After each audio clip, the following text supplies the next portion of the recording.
Okay, 1 2 1 2. How's it going? Just trying to get this stream up and running. A bit of a headache. So got the Canon there, got the top-down board there. The scope cam is working. Power supply cam is working. Far side cam's working. And what else do we have? Hat cam. I don't have a hat cam this evening. That's fine, but that should be okay. I'm a little bit out of focus here, aren't I? Could you guys agree? Let's try and focus that a little bit better. That's a bit better, maybe. Oh, and let's just confirm that I have, yes, I have the multimeter cam, a little bit crooked. Let's try and fix that a little bit. There we go, multimeter cam. Yep, alright. Nice, we're good to go. Evening, guys. Good evening to all and one of you. Sergio, hello. Hello, hell. Eberg, what's going on, buddy? Thanks very much, Jason, for the 10. Holy crap, literally dropping 10 before we had even started streaming. Thank you very much, Jason, if you're still here. Massively appreciate that. If you've got any questions, man, give me a shout. It always shocks me when I see your shaved head. It's like a pimple with a face. Lol. Thanks, I guess. I suppose you're used to seeing me with my hat cam on. I don't know. I wouldn't say this is a pimple. I think it looks right. Let's talk more fixing. Yes, absolutely. Just getting the stream started. Just waiting for viewers to build up. Currently on the bench we have another Taramps actually. So this live stream is going to be about the Taramps base. The Smart 5 base, which we started looking at last live stream, which came from all the way from Australia, unfortunately it had a dead MCU, dead pick, and so we couldn't repair it any further until we got parts through from Taramps, and Taramps came through. Good guy, Taramps. So I'm going to get that on the bench just now, but I need to clear off a little bit of space. So let's actually sort out my camera a little bit. There we are. If I hit Alt on that, I can get rid of me a bit there. There we go. And when I lean forward, that's fine.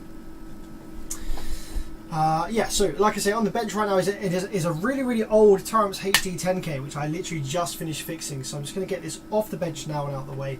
I think the rail voltage is no longer present in there. Just double check. Yeah, looking good. So yeah, I'm actually running one of these in my van. So for those of you who don't know, I have a demo vehicle of my own. It's a really nicely built 6th order wall. So it's a 6th order. It's got two 15s. And they are a pair of Digital Designs Z4 15s, like the latest Z4 15s with the ESP, absolute monster subwoofers. And I have those in the 6th order, running on a really old Taramps HD 10K, which I just kind of pieced together from spare bits and pieces that I had laying around in the workshop. And I'm very surprised it still works. I've had it running at 0.5. I've had it running at 0.5 for over a year now, and it is absolutely solid. So yeah, big ups, Taramps. And yeah, so just getting this one back up and running. I think that this one's had a bunch of repairs. For some reason, the power supply failed, and if I'm honest, I'm not really sure why. The output section's been repaired a few times. Output section was fine this time, but yeah, when it came in, all the power supply fets were shot, and yeah, there wasn't any real reason that I could see as to why that occurred. But yeah, hopefully it'll be fine now. I'm going to give it some endurance testing. But let's get that off the bench, because that's not the thing we're doing this evening. Pop that down to one side. Let's clear off some space on here as well. Let's get rid of the old toothbrush. Get rid of all these bits and pieces. These are some fets in here. So guys, tell me how you've been. Tell me how you've been. Where's the PS fets? Let me know what you've been up to. Let me know if there's any shows over your way that you're going to or coming up soon. There's a nice show in the UK here called USC, which are coming up pretty soon. I'm going to try and get some video footage of. I'm going to take the van, get some demos in the van, get some do some cool videos. I'm going to try and take the audio pipe modification to the show so that I can get some videos of it playing and then finish the part 3. I'm sure you guys are all waiting for part 3, so hopefully the show is all good, and it's in a couple of weeks time, so I need to pull my finger out, get the audio pipe ready to go, and then should get some good content of that. put all the clamps for the Taramps in the bag, get that out of the way. Can I send you an amp from America to fix? Like, technically you can, but the shipping here and back usually costs more than the amp itself before you even factor in the repair bill. So there's plenty of really good amplifier techs in the States.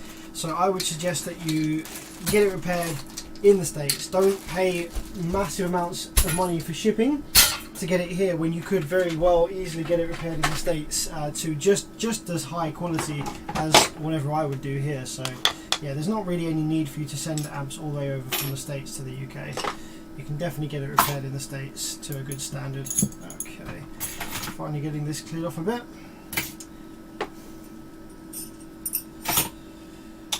Okay, what's under the towel? Unfortunately not what we're going to be repairing this evening, but there is a pretty cool amp under the towel. If we get rid of the towel here, it just makes a bit of soft padding while I'm working on the amp. Under here is another towel, and here is the JBL Crown A6000 GTI. Absolute beast of an amplifier this. Really cool piece of kit, and I've been working on this on and off for about 3 years now. I have finally found the underlying problem with this amplifier. I'll talk you through it really quickly just before I get the Smart 5 up and running. So here we go. This is the output board. This is the A6000 GTI amplifier. It's all it is. This great big monstrous amplifier, heatsink, case, power supply, everything. This is solely the amplifier board. It's tiny little thing. And part of the issue with this was actually, and you know what, somebody did actually mention this in the comments of the live stream that I tried to do on this that ended up being a disaster because my voice was dying, and I was convinced it wasn't this that was the issue, but someone in the live chat called it, and damn, they were right. I take my hat off. Basically, these driver cards, they sit in these headers on the board, and they seemed to be slotting in very solidly. They were sturdy, they were going in like with a lot of force, and that gave me the impression that the pins were making a really good contact against the contacts in the headers. So I was having issues where I wasn't getting any high side drive or low side drive on one half of the amplifier without fets in. On the other half, it all looked great, everything looks perfect, but on the other side I wasn't getting anything, and I was convinced that there was some circuit problem on the main board down here for this channel, but as it turned out, it was actually the contacts in these headers that were the problem. And with this being a car audio amplifier being subjected to vibration, that is a big problem. So I'm currently trying to work out a solution to keep this thing reliable and to prevent there being bad contacts in these headers going forward. I don't just want to kind of, you know, tighten the headers up or something and just leave it at that. I want to make a permanent solution that prevents this causing any damage in the future. So that's what I'm currently working with on this one, but I do have good drive on low side, high side, low side, high side now for all channels.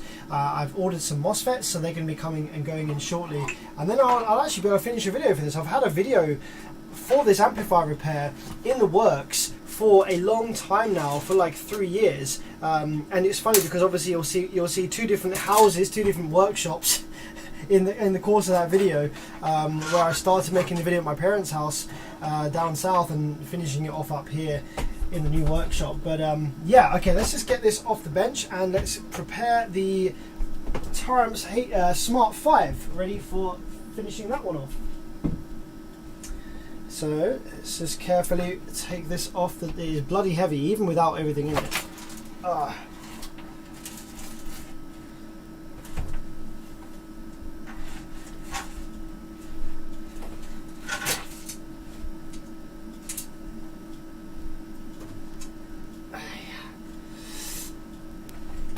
Okay, that is propped up on the side now. So let's grab the Smart 5 base and fit all the new parts we received from Taramps. That is just over here. Very good, very nice.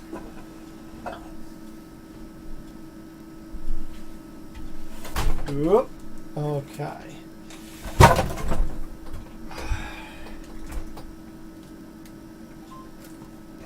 Oops.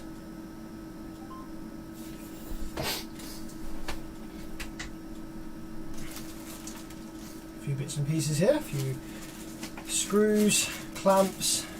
Okay. Smart 5 board. Let's get rid of the heat sink here for a moment.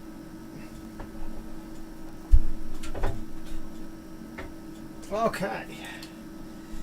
Power supply down here. Here we have a couple of a couple of power supply drivers. Can't remember how far we got with this one. Okay. Let's have a look at some live chat before we get started on this. So let's have a look, see what we've got going on here. Afternoon, evening, how's it going? How's it going? Good to see you guys.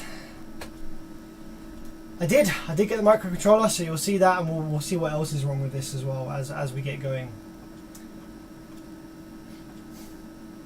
How long did it take to get the parts? Could the average Joe get the parts from Taramps? So exactly, Daniel, this is a very good question. This is one of the reasons why I love Taramps and why I stand beside them. I recommend them. The actual amplifiers themselves are fine. I wouldn't say they're the absolute best on the market, and they're by far not the worst on the market. You do need to know a bit how to use them. You do need to know how to use them. If you are extremely new to audio and you don't understand crossover filters and stuff like that, you're not necessarily going to get them sounding amazing right out of the box. But as far as an amplifier circuit goes, they are just getting better and better, and they are a really fantastic value for money. But one of the reasons that I really stand beside them is their after sales. Their customer service is absolutely unlike anything I've ever seen, especially from car audio brands. I've dealt with brands that I have been the country's distributor for and have not had this level of service that I've had from Taramps, even just as an end user. So as an end user, as a random Joe Blogs off the street, not anyone that anybody knows, you buy a Taramps amplifier and you have some problems with it, you contact Taramps, there'll be a human there on the other end of an email. They will respond very quickly, and they will guide you through all kinds of things to try and get your issue resolved. They will offer to send out parts for free, as they've done in my case and others that I've spoken to. Another guy I was speaking to, they offered to send him a bass remote for free to try and alleviate a weird issue he was having. And with their warranty as well, if you haven't run into a problem while the amplifier is under warranty, I've seen them just straight up send out a new amplifier, no questions asked, and told you to keep the older one. So yeah, as far as after sales goes, as far as customer service goes, they are absolutely up there with the best, in my opinion. So these parts that I requested from Taramps for this smart 5K bass, smart bass 5K. And also I got some parts for a regular bass 5K and also some drive ICs for this amp as well. They ship them free of charge, and not just for me, this would be for you as well. They're very good with that. They honestly don't care about the very tiny amount of money it costs to ship these parts out compared to the satisfaction for the customer and the good kind of like media they'll get as a result of that. Yeah, they'll happily ship them to anyone that requests them to attempt a repair, which I think is absolutely fantastic. I didn't even have to pay shipping or anything. The poor Aussie, they still don't have many repair guys. That's right, they don't. That's why I was shipped out there a while ago. I've got 3 Rockford old school amps sent from there I need to fix. Probably video it. Nice, yeah, it'd be cool to see that. Show us the Z subs. Yeah, I'll be doing some videos of those at the show that I'm going to in a couple of weeks. So look out on the channel for that. It'll be an old school bass style video that I haven't done much of in a long time. Thanks to Jason for the $1.99. Appreciate that, my friend. Thank you very much for the little tip. Looking for some help with question. Jason, yes, you sent a super chat right at the start. Nice. What can I help you with, my man? With Dad M4000 amps. Oh, DD, I assume you mean, Jason. Yeah, by all means, man, shoot me a question. Let me know. What is it you want to know, Jason? And I'll get back to you on that. Wow, thanks Dion for the 35 ZAR. Sucks not being able to find parts locally I need. You need RU688AR MOSFETs. What are those? Let's see. So we see thanks for the 35, my friend. I'm not sure what that is in GBP, but that's a really cool tip. Thank you very much, my friend. Let's take a quick look and see if we can help you out here. Let me try and get this up and running. Nope, not working. Freaking out, man.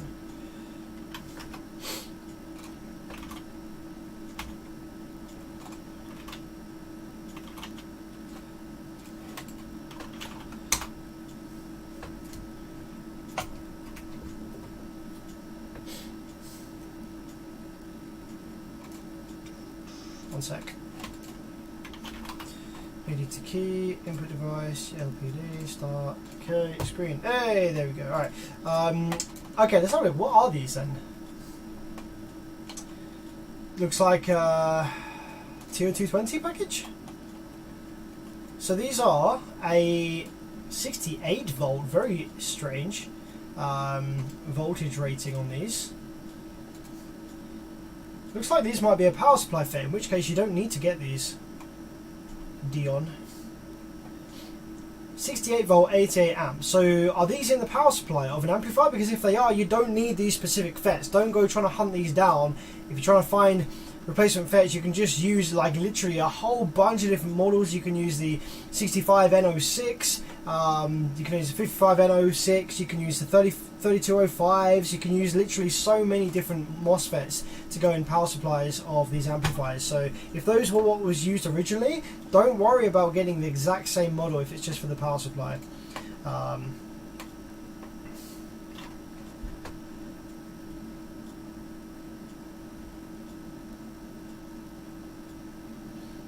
Is there any news regarding the audio pipe tuning project? Yeah, I am working on that one this week, and I'm hoping to have it complete by the 2nd of, no, what is it?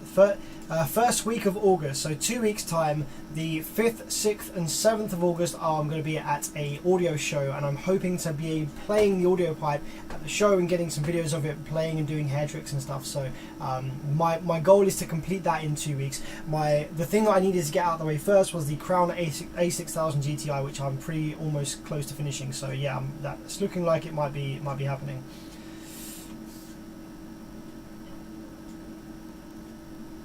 Oh, and 6 Smart 5s in my demo truck. This makes me feel great about my purchase through them. Wow, yeah, that is a lot of power, my friend. Yeah, it's great to. It's great to support a brand that is very customer focused and is not like anti-repair, like Sound Digital scraping all the crap off their amplifiers. These Taramps amplifiers, they literally say on the board what parts are supposed to be there. Let's take a look. This is a recent amplifier from Taramps, the Smart 5 base. On the board here, it says IRFB 4127 PBF. And we haven't got that part actually fitted, but that part will be compatible. We've got the 4115. But yeah, it tells you what parts that are supposed to be there, and also all of the parts have their original markings on them. None of them are scraped off or masked as on so many other car audio brands. These are a really good amplifier to repair and to learn how to repair amplifiers on. I would say the best amplifier to learn how to repair on is actually a Powerus, because of the things that they have implemented in the design of the board to make it easy to repair. And I go over that in my Powerus summary video, where I talk about they've got jumpers for the rail voltage and all kinds of things like that. Oh, actually looks like they might have even done that on the Smart 5 here. Take a look at this. I've only just noticed this actually. If you look at over here, we have right by the rectifiers, we have this great big solder pad which has the B+, which is actually an incorrect marking. B+ is usually battery positive, but obviously this isn't battery, this is rail voltage. But anyway, maybe that stands for something else. But we have 178 volts worth of rail voltage here, and this big solder pad. Now this might actually be a bridgeable set of pads, so you can remove the solder from this pad here, and it will prevent rail voltage from making its way to the output section, so that you can perform a repair with low voltage rails. That might be a thing that they've done there. I'm not entirely sure. We haven't got one over this side of the board, so it might not be, but yeah, I think it's a really cool board layout either way.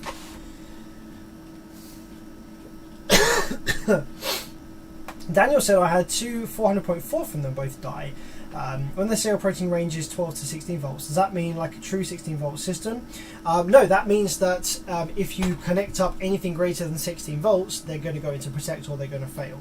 That doesn't mean that you can run a 16 volt system with an 18 volt charge. If they're 12 to 16 volts, that means the maximum charging system you can run is a 14 volt battery set up with a 16 volt charge. Yeah, that's the actual voltage that they will accept. Are there any amps which you consider to be a safety hazard, like a fire hazard? Yes. I can't think of what they are right now. I mean, to be honest, any old Korean half bridge, because they don't have any protection on the power supply side. So if the output section has a rail to rail short, the power supply section will just try and drive it until it explodes in flames. Fortunately, the amplifiers are all encased in metal, so the fire is unlikely to actually go outside of the amplifier. But having an uncontrolled power supply MOSFET failure, where the MOSFETs go short and you're just dumping current from battery input to ground, then there's chance of the cables overheating and catching fire if enough current is available and it doesn't just fizzle out and go open inside the board. There's chances of fuse holder connections getting extremely hot and melting. So yeah, honestly, lots and lots of older amplifiers that don't have any health check mode on startup or any power supply over current protection are a massive hazard for that, and that's why I don't like people buying old Korean circuits. It doesn't make any sense. I've had 13 Taramps amps now, from 4 tiny to channels, from tiny 4 channels to a 20k. Never had a single problem. That's good to hear, man. Alright, let's just, the JBR, when he was working on it, did you say that it was giving you drive and then disappear? Now you know why. The board connection gets slack over time. Yes, Damien, absolutely. I think it might have even been you that suggested that, so big up to anyone that suggested that it might actually be the headers. I didn't believe that it would be, but it turned out to be. So yeah, congrats on anyone that called that in advance. Dion, wow, another 35. Thanks, man, appreciate that. They are used in one of those 2-wheel hoverboards for the motor electronic speed controllers. Everyone is talking about MOSFET frequency. Where do I see it? You just need to be looking at the so the MOSFETs don't have a frequency that is dedicated, that's specified to them. However, they do have turn on and turn off delay times. So if you look at the data sheet for this original MOSFET, okay, you want to take a note of a few different specifications on there. Obviously, you want to match up the MOSFET's voltage. Your new MOSFET needs to be the same or higher voltage than the original. The current rating needs to be the same or higher to a point, because the current rating will impact some other specifications on the datasheet, which are very important. So the ones that you need to match up are voltage and current, like I've just said. The next most important one you need to probably match up is the turn on, the rise and fall delay times. Have a look on the datasheet. They're in milliseconds or nanoseconds, and you need them to be somewhat relatively similar. It's no good having the original FETs where they have a 30 to 40 millisecond delays, and then fitting new MOSFETs that have a 400 millisecond delay. The new MOSFETs are probably going to fail or run extremely hot because they are not turning off quick enough for how the circuit's been designed. Other things you need to check is the total gate charge, how much charge that MOSFET needs from the drive circuit in order to turn on. If it's drastically higher on the new MOSFET, it might overwork the drive circuit. And the next one you need to look at is input capacitance, which will tell you that the circuit will be designed with a specific MOSFET input capacitance of the original FETs that they were using. Now, if a new FET you fit has a drastically higher input capacitance, the drive circuit is going to struggle to drive that MOSFET as well with its current design, with its current gate resistor values, and so on. So you want to try and match up input capacitance, total gate charge, rise and fall delay times, voltage and current rating. And if you match all of those things up, most of the time you're going to have a good success in finding a MOSFET replacement. Anyway, let's crack on with the smart base. This is the Smart 5 base, but they've written Smart Base 5K. It's a bit confusing, but anyway, this should be the PIC or the MCU for the Smart 5 base. Now let's just remind ourselves what issue it was we were having here. So let's turn the amplifier over, plug in some power wires, and we'll show you why we need a new PIC if you weren't here for the last live stream. Let's get some power wires in here.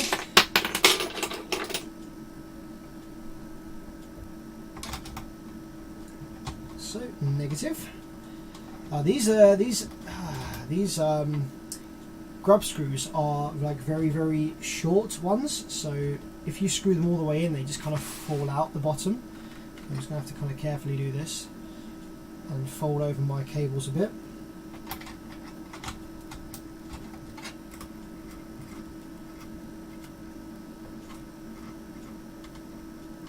Oh wow, yeah, they're like super short, these freaking grub screws.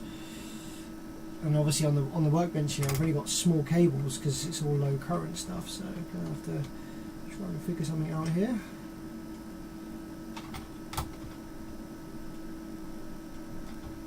Okay, cool. Now we just need our remote wire, which goes in the other side of the amp.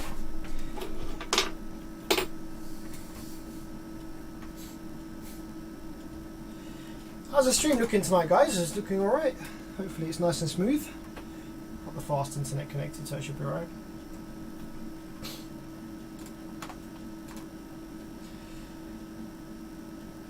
$66.65 viewers, not too bad. Okay, so that's our power wires connected. Flip it back over.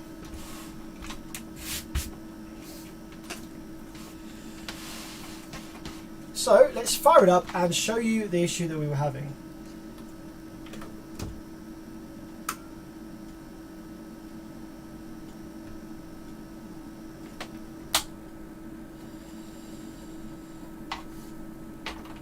So the way that this amplifier works is the pick over here generates some pulses that get sent to the power supply MOSFET drivers, and they will then drive the MOSFETs. So if we go ahead and try and turn the amplifier on, we should find that we have input from the pick into our power supply drive ICs, and it looks like on the board there's one here and one here. They are IRS 4227s or equivalent. I think it might actually just be the one over here. Nope, that's an LM393. Where's the power supply MOSFET driver? I found it last time. Why can't I see it now? Where is it? So the pick's over here. There might be this one.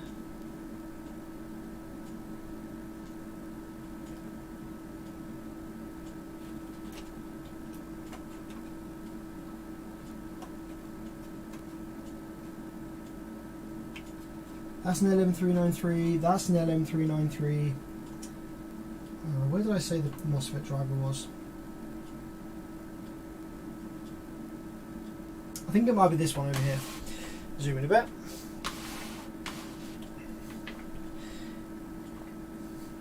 Anyway, let's apply some remote and let's look for our pulses for the power supply. So let's start over here. Okay, that is a triangle wave. That's actually going to be doing something for Class D stuff. So let's make our way back to the power supply section over here. Let's probe the power supply MOSFET gates, which are going to be these ones over here. So there's nothing on this pad here whatsoever. Let's move along a bit and try and find some pulses on any of the other pads.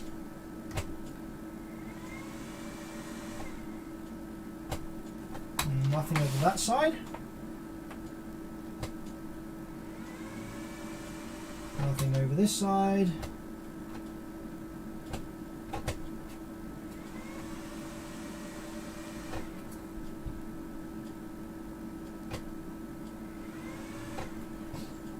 Ah, that's because I've already removed the MOSFET drivers last time. That's why I couldn't see them.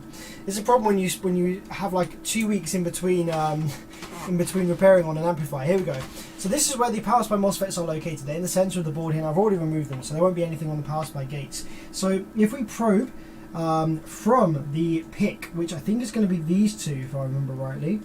So I think if I remember right, we had pulses on one. Here we go. So we've got pulses on this trace coming from the MCU, coming from the pick, if you like. There's some pulses on that one. Try and get it to be nice and steady on the scope screen so we can see it a bit clearer.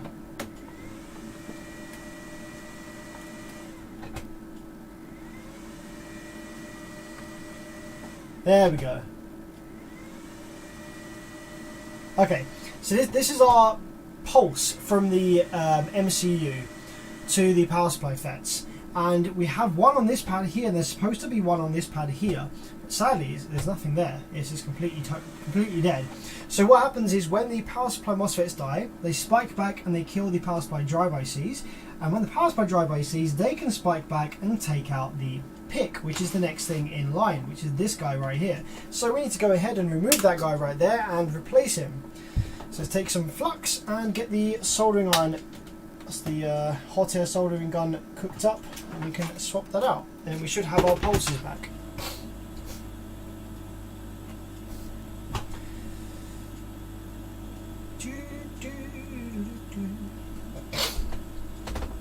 You recently did a live stream, but I had to pause, came back to resume the video, it was gone. That was probably the JBL Crown live stream I tried to do, but my voice was just absolutely dead. Yeah, I just decided that nothing really happened in the stream, so I've just kind of deleted it. There was no valuable information in that stream. It just kind of started, the voice was bad, I was trying to explain how the amplifier worked, and the voice was hurting, and yeah, I just decided to delete that one. Taramps always came through for me too. They've sent me replacement parts for free to the US. Yep, same for me. Just goes to show that it's not just an isolated incident. Like, I actually made a post to some of the Facebook audio groups when I got the parts from Taramps, and I said, guys, regardless of what you think of Taramps and their products, you can't fault their customer service. I mentioned that, you know, they're just sending parts out for free within a week, and a couple of the guys on there were saying, yeah, well, they did that for you because they know who you are, and you're going to go ahead and make a post like this, so it's beneficial to them. And I was like, no, that's not the case, because they did this for me before they knew who I was about 5 years ago. I requested some parts in 2017. I was a nobody back then, as far as Taramps was concerned. And yeah, they sent some parts out for free, and I know they've done the same for other people too, so it's not the case. They are a fantastic company, and I'll always stand by them for that. Okay, bye bye, little Mr. Pick.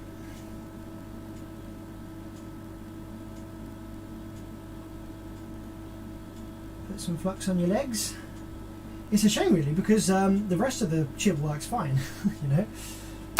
This chip is a fully functioning chip, apart from one of the outputs of the oscillator is dead. This is a shame.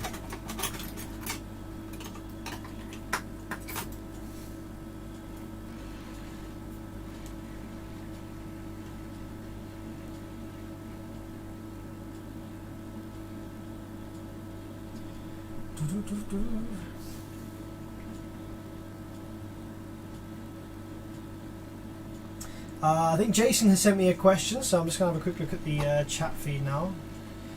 Jason, where are you? Where are you? What is your question, Jason? I haven't seen your question come through yet. Oh, here we go. No clip light ever seen. I don't have your question, Jason. Can you tell me what your question is, buddy? I know you sent a couple of live chats, a couple of super chats. So yeah, I want to answer your question, but I don't see a question from you anywhere.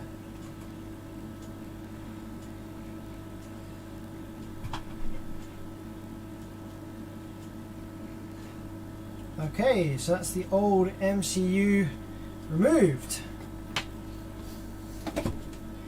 Let's take a look at the solder pads. We did use some good flux there as we took it off, so we might not need to refresh the pads because they might have enough good solder on them already. Looks like they do have enough good solder on them already, which is cool. So just because I want to make sure this is absolutely 100% proper, let's remove that flux that we just applied because that's already got heated up. Spray some isopropyl, remove the flux, drop some fresh flux that hasn't been heated yet.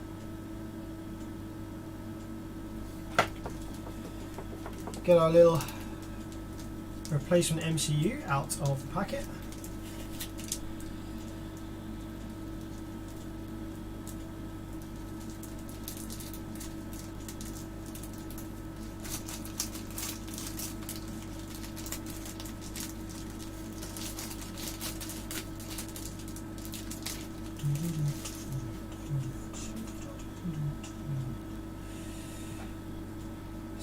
taped up quite well by the looks of it.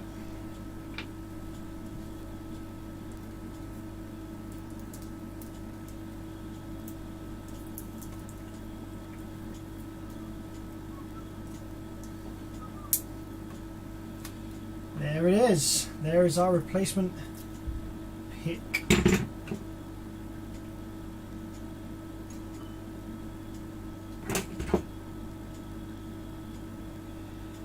Be very careful with this because I only have the one. If anything happens, I'll have to request another replacement, which they might be a bit cross about.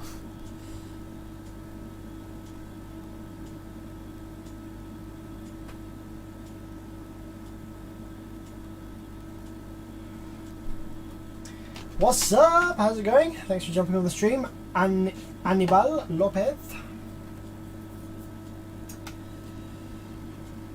Okay. I don't want to overheat these because sometimes these can be very sensitive to heat. So I'm just going to kind of try and preheat the board a little bit around it from a distance. Yo, Mike Honda, my man. How's it going, buddy? Good to see you here. Thanks very much for the 5. What's up, buddy? Can't wait for parts to start being produced and abundant again for Amplifier. I know, right? It's an absolute nightmare. It is an absolute nightmare, man. IRS 2092S, 21844S, 20957S, all these chips that we can't get, all these fets that we can't get as well. Absolute headache, man. I absolutely agree.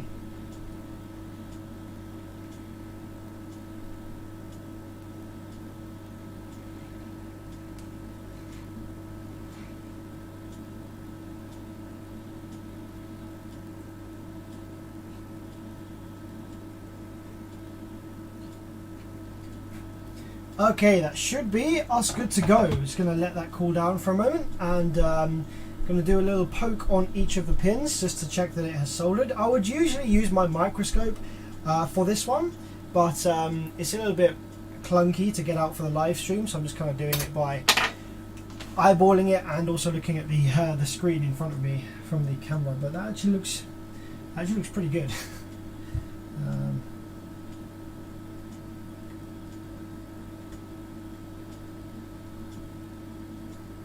Yeah, don't think I can fault that. They're all solidly soldered, not moving. Sweet. Yeah, can't complain about that.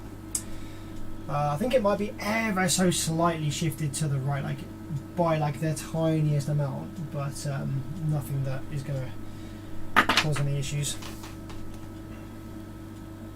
So, wait for that to cool down a bit. Now, hopefully once that's cooled down, we should hopefully see pulses on both of these pads, these vias here.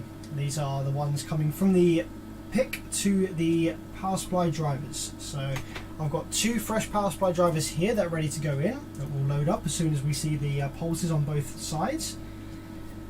So let's let that cool down a little bit more.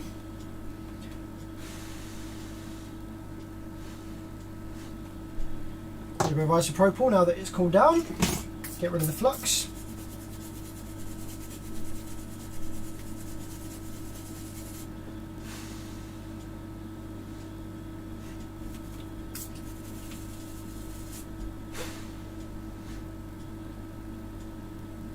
Okay.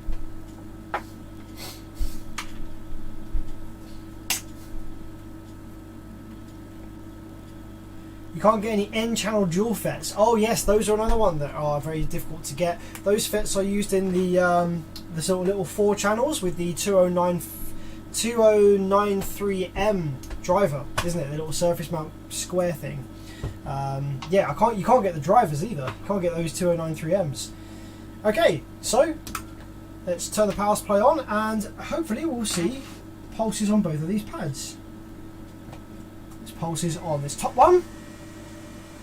And yay! There's pulses on the bottom one. So that has fixed our power supply issue. Cool. Let's go ahead and drop in 2 fresh power supply drive ICs. And then we'll need to start repairing the rest of the power supply section. So these go in, let's drop some fresh flux on these pads over here.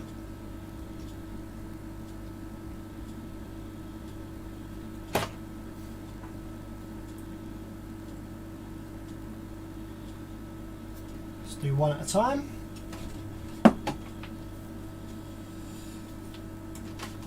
Yeah, the B2, I think it's the Rage little 4 channels. They use those parts as well, as does the Digital Designs. Is it the D series? I think it is, or the C series. I don't know. I think it's the D 4.100. Also uses those.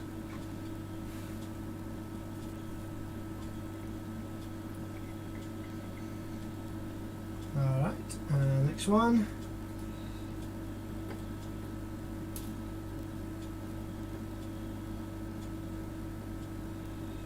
I appreciate all the love you guys are showing me this evening.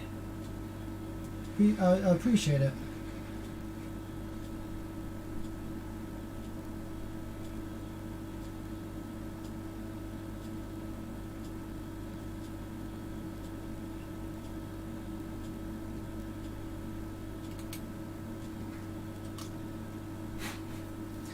Okay, 2 new drive ICs. Yeah, boy. Okay, let's now turn our attention to the location where the MOSFETs are situated over on the power supply, because I think we've got some stanky business going on over here. Okay, I'm going to keep that MCU to one side because it might come in handy, who knows, one day. So, the power supply cooks up pretty bad over here. We have, the board isn't carbonized, but it is covered in this kind of black soot stuff, which would kind of clean off a bit.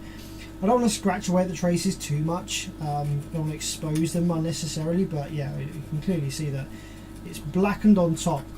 There's a bunch of gate resistors here that are all toast, so we're going to go ahead and swap out the gate resistors. The gate resistors used in this amp are 4.7 ohms, which I have a whole bunch of, so that's pretty handy.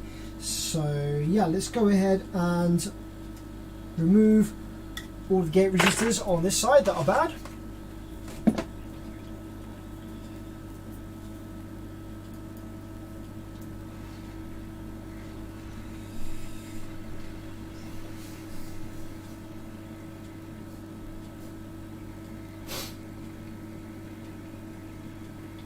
Mike says, I have one where it got an open 4.7 and a bad mini SMD capacitor in line with gate 1. I've seen that as well. I have seen that issue as well on those things. And the resistors and stuff are tiny, aren't they? They're a really, really tiny kind of very, very small parts in those amplifiers. The resistors that run around the 2093M. And also soldering a new 2093M is not the easiest thing to do. When I was slightly newer to surface mount reflow, I actually had quite a headache fitting new 2093 chips. I'd have to kind of reflow it like 4 or 5 times before I got all the pins connected on the board. Much better at it now, of course, but yeah, it was a bit of a headache to start with.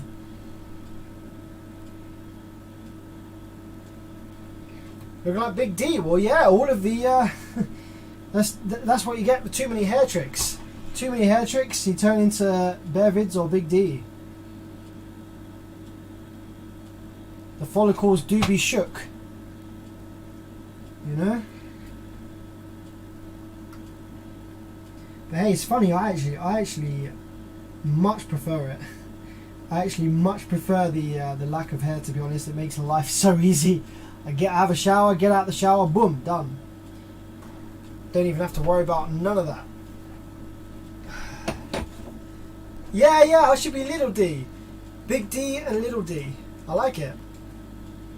Little D Wiz. Lil D. L-I-L-D. How's that modification coming along, Stephen? Yeah, it's great actually. I have 2 weeks to finish it. Because I'm going to a car show and I want to get some footage of it, so... I was watching your old videos. You've been putting out content for years. Oh man, don't watch my old videos. Oh man, that's cringe, man. My old videos are absolutely horrendous. Some of them are very cringy, and some of them have some incorrect information in them as well. But I keep them up on YouTube just to show progression, because I think it's important to show if you've come somewhere, where did you come from. So here I am now repairing amplifiers for a living. Never thought I'd be here at all. Didn't think I'd ever be any good at electronics. Yeah, some of the information that in my old videos is definitely questionable, but I leave it up. And if anyone takes any of the information in those videos seriously, then they haven't looked at the data of the video. If they haven't already questioned the like 480p resolution, then yeah.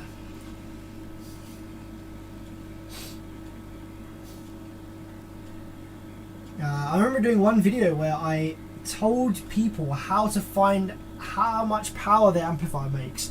I was like, here's how you can test how an amplifier makes its true power. I didn't realize that impedance rise was a thing. I didn't even know about impedance rise, so I just told people to like hook up a speaker, listen for distortion, and read the AC voltage and do Ohm's law on the resistance of the speaker. I didn't realize that impedance rise was a thing. So I'm pretty sure that video. I might have taken that one down actually. I might have taken that one down, but I've kept most of them up.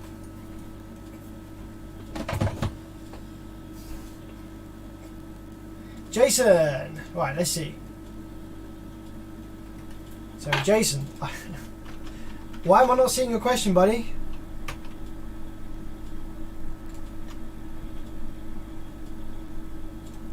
No, it's not there. Look, I'm searching for your name, okay? I'm searching for your name, Jason. Look on the screen. Look on the screen here, okay?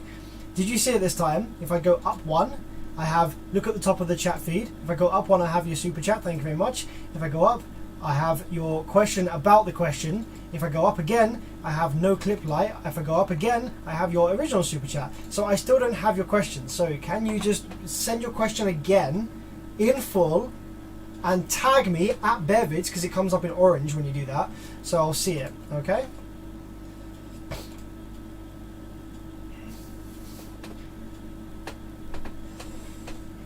The old one with the tiny speaker and a massive box. Yeah, that was quite funny actually. I was very surprised how much air it was able to produce. Okay, so that's the gate resistors taken off from this side. I think we have a pull down resistor over here, which looks like it's all black and dead, but I guarantee it's just covered in soot. If this is a pull down resistor, let's have a quick look.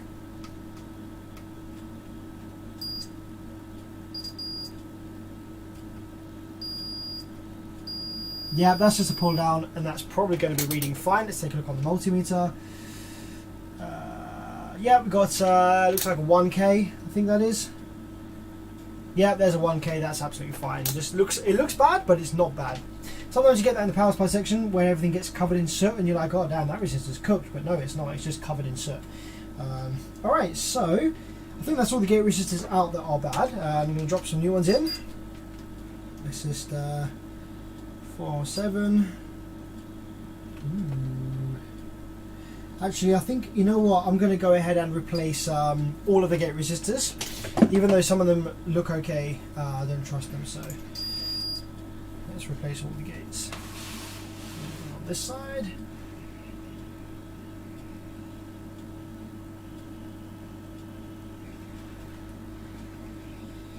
One. Two. You can see me shoving the gate resistors into my into my pad here. Look, bye bye. It's just somewhere to put them for now. They'll fall out eventually.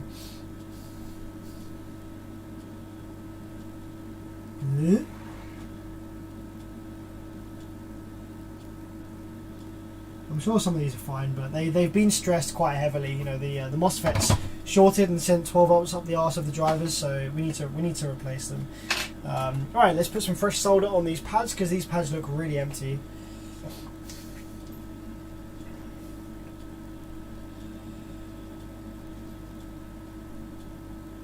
Oh hey, you can just type Bevids now. I didn't realise that. I thought you had to type the @ symbol, abstract. Thanks for that tip actually, I didn't realise that. That's really cool.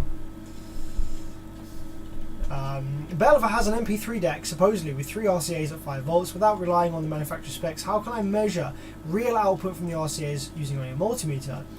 Just on the AC voltage mode. The problem is that you don't know whether the RCA's specified voltage spec is peak-to-peak voltage or VRMS. Okay, so with a sine wave, you have the peak-to-peak voltage, which is the maximum voltage the sine wave will swing up to, and the maximum voltage the sine wave will swing down to.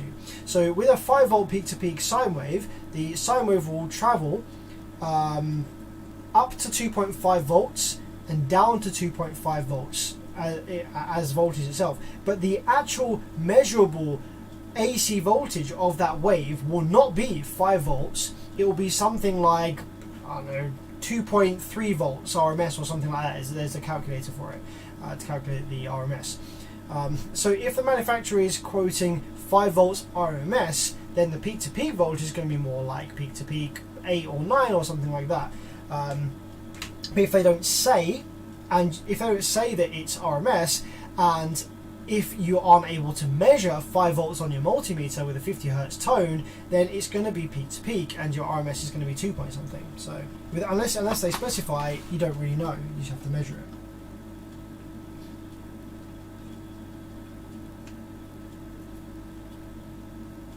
Oh wow, there's some pads that are very missing here. Actually, I'm going to have to a couple of the. Oh wow, a couple of these resistors. I'm going to have to fit some.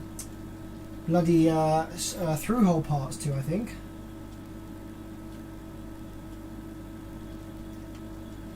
Because where this was so burned, I'm missing some traces here.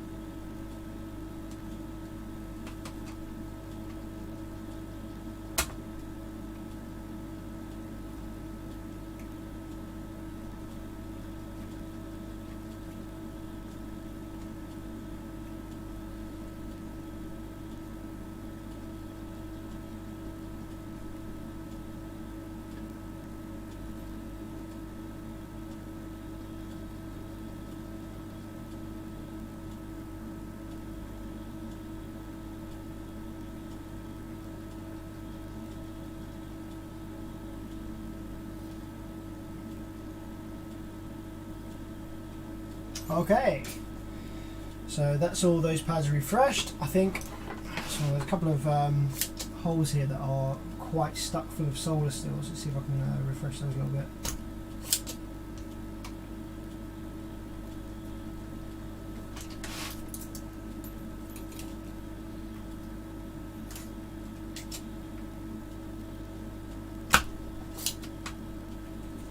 There we go.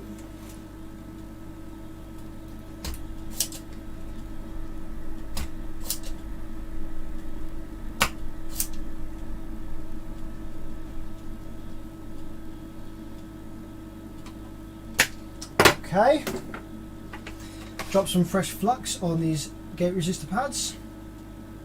I can't believe I used to do repairs without flux. I would be completely lost without flux now. When I first started repairing amps, I didn't use flux. I relied on the flux that came in my solder wire, like flux core solder.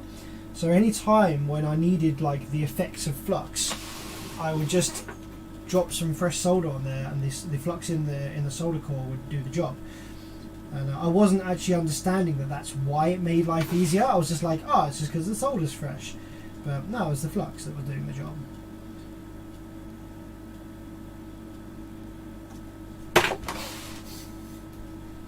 Sounds impossible. Exactly, yeah.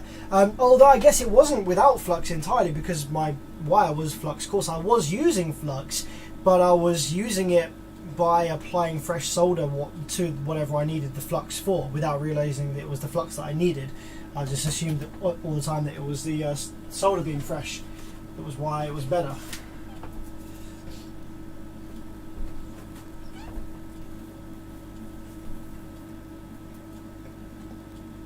Okay, Jason. Did you see it this time? Jason, it's not there. Just type the question to me, Jason. Type the question to me just like you did here. It's not there. Look, there's your last question. There's your last post. There's nothing in between. Jason, just type your question in one of these. Just type your question out again. Type it out again and ask me. So rather than typing "it's there now," type your question instead and hit enter. There is. Are these internals the same as the Stetson Smart 3? I haven't seen the Stetson Smart 3 yet. Actually, this is the first time I'm hearing about it, so I have no idea, but I doubt it. Stetson do design their own boards. Stetson wouldn't be seen copying Taramps, like cloning their boards. So Stetson will be designing their circuit from scratch. Whether they've taken the influence from the Taramps circuit or not, I don't know. I haven't seen it because this is the first time I'm hearing from it. But I'd be interested to check it out and see what they've done differently.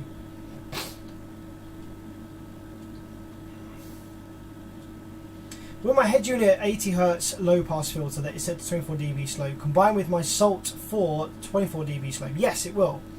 I was clamping 900 watt with it set and 500 watt. Is it? What? Yes, it will combine. Yeah, the slopes will stack. 1, 2, 3, 4, 5, 6, 7, 8. So I need 16. 1, 2, 3, 4, 5, 6, 7, 8, 9, 10, 11, 12, 13, 14, 15, 16.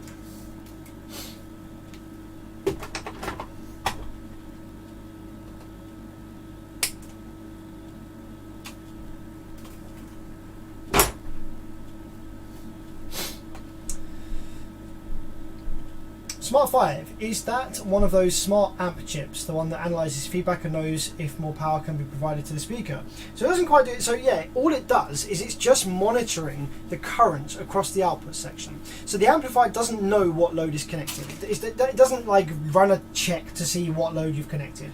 All it does is it just detects the amount of current being drawn through the amplifier at any given time, at any given frequency, and if the current and the voltage on the speaker terminals combine to, it's just current. If the current exceeds or gets to a certain threshold, then the amplifier will reduce the signal level to the amplifier stage to prevent further current being drawn, therefore limiting the amplifier to produce 5K into a 1 ohm load.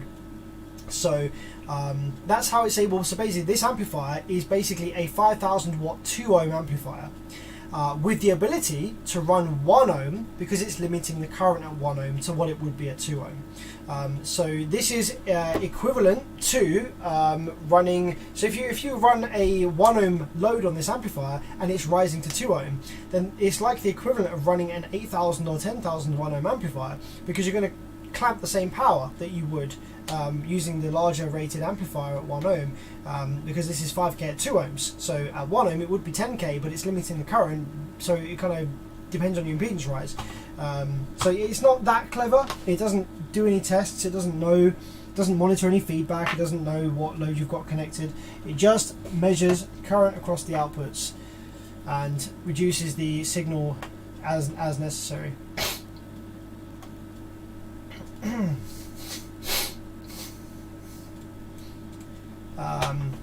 So this highlights it.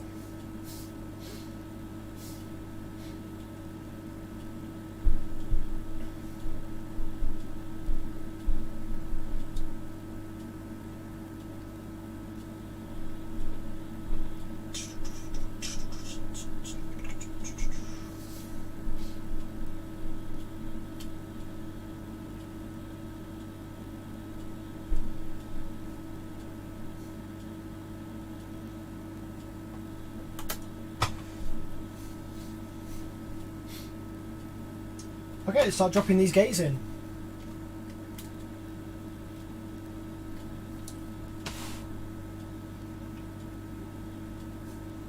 Now technically, you can fit these surface mount resistors upside down, like with the marking on the bottom, but it just feels wrong, doesn't it?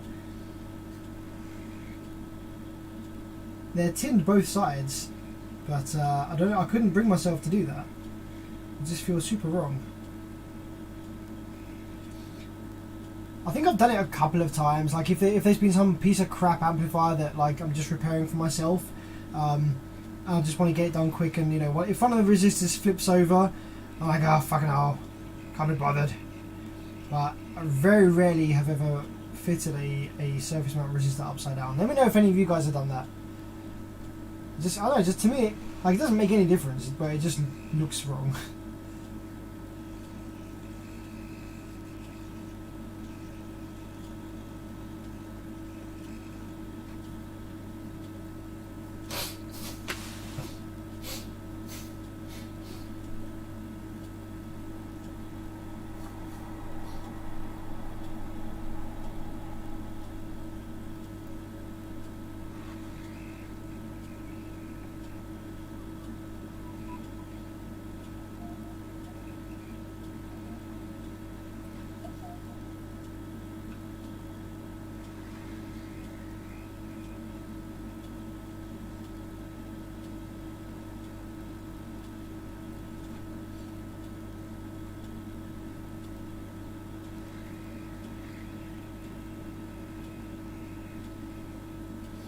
Upside down resistor sticks out like a sore thumb. Yeah, it kind of looks like a capacitor, doesn't it? It looks like a little ceramic cap sometimes if it's upside down.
It's so satisfying when the resistors do that, when they're kind of like off skewed at an angle, and the flux and the surface tension just drags them into place. It looks really cool.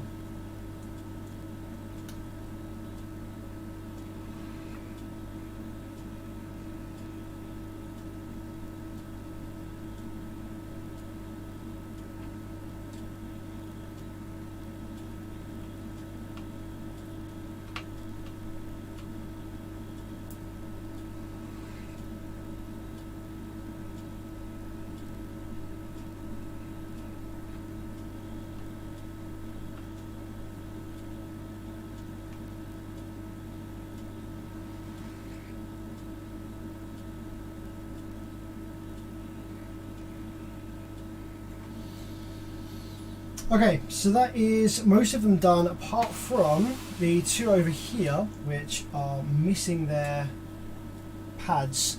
And I think we're going to have to use through-hole resistors for these. So there's a trace here actually leading up to there that is cut off way back there.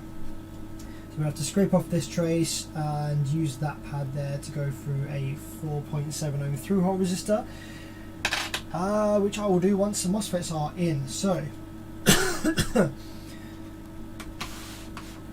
let's have a look on the bottom of the board, just see how that looks, check everything's alright, check there's no solder bridges or anything on the bottom, which I don't think there would be, because if there was I would have noticed it when we powered it up a moment ago. Okay, I'm just going to power it up now and make sure that these two drive ICs are functioning correctly and that we have pulses over at the MOSFET pads. So a little bit of power. And we should have those pulses over here at the gates. Oh, nice and strong. Yep, there we go, there's one.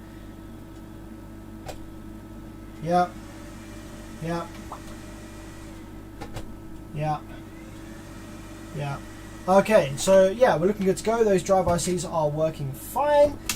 Okay, some MOSFETs then, I think. Or maybe should I leave the MOSFETs out for a moment, because we were doing some work on the output section, weren't we? Now, what were we doing on the output section on the last live stream?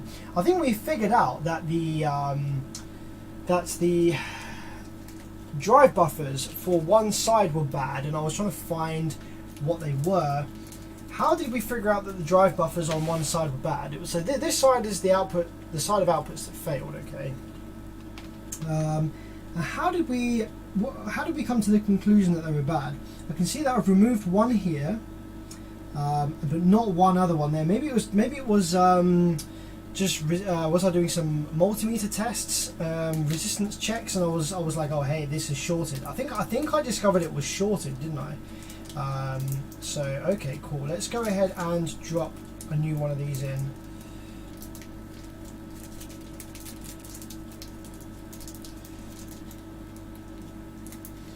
I don't think we had the output section like up and running on some kind of service mode or low voltage mode, if I remember rightly. Can't really remember what we were doing last stream. It's been a while.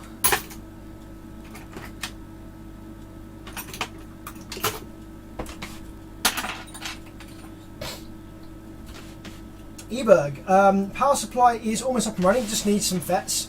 But I'm just doing a little bit of work on the output section, because I can't remember.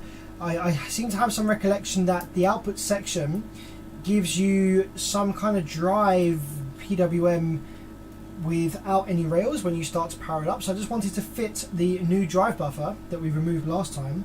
I don't remember removing because I can't remember that far back. But yeah, there's a drive buffer here that we removed last time that obviously we found was toast. So I'm going to go ahead and replace that first before I fit the power supply fets. So pin 1 is over on this side next to the surface mount capacitor. So let's have a look, and pin 1 is going to be that way around, I think, by the looks of it. Jason says, no clip light ever seen. What do you mean? Sorry, I don't understand your question, my friend. No clip light ever seen. Are you saying that your digital designs M4000 or 8000, whatever it is, you never see the clip light? I need some more information than that, buddy. If you're going to ask a question, I need some more information. Tell me what subwoofer setup you have, what you've tried already, what your head unit is, what's your RC output voltage, what settings have you tried on the amplifier, like what have you tried turning up and down? Like, give me some information on it, man. Does the amplifier stop getting louder past a certain point, or start to sound distorted when the clip light never comes on? Does it never seem to stop getting louder? Give me all the information on your question.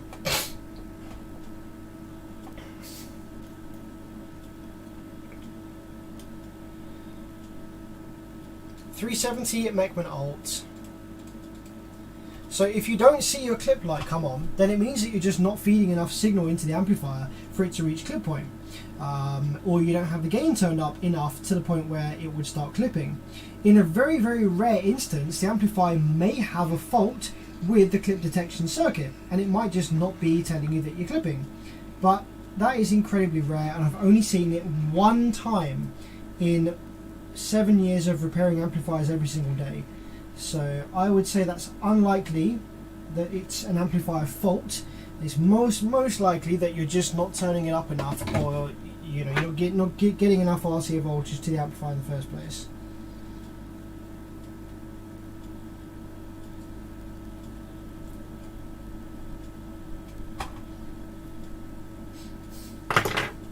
Okay, so that's the new drive buffer fitted. Do I want to fit new fets to the output section yet? I don't even know if I have any actually. Why didn't I buy these IRFB 4115s? Maybe I did. Maybe I did buy them. Let me see what I've got.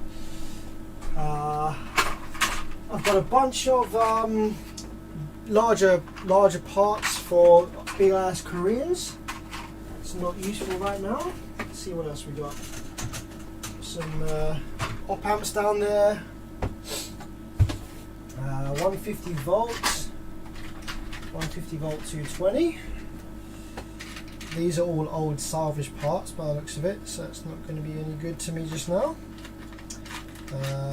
But maybe I can fit one per bank and just see if it starts switching at least. Damn, why didn't I buy some new? Actually, I probably could have got Taramps to send me some 4115s for free. That would have been great, because that's not going to be cheap right now, is it? With today's market. Let's have a quick look. UK.rs. Let's see how much these are.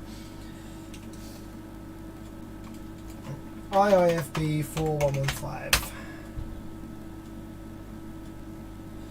Are they in stock in RS? On RS components?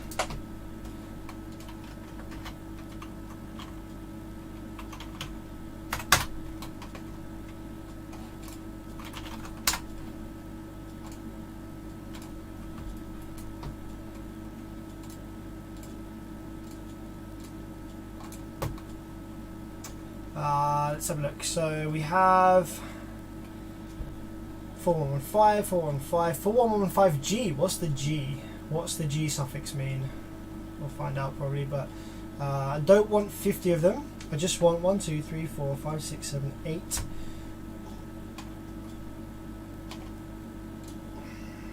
Nope, not in stock and not in stock. Okay, let's try a different website.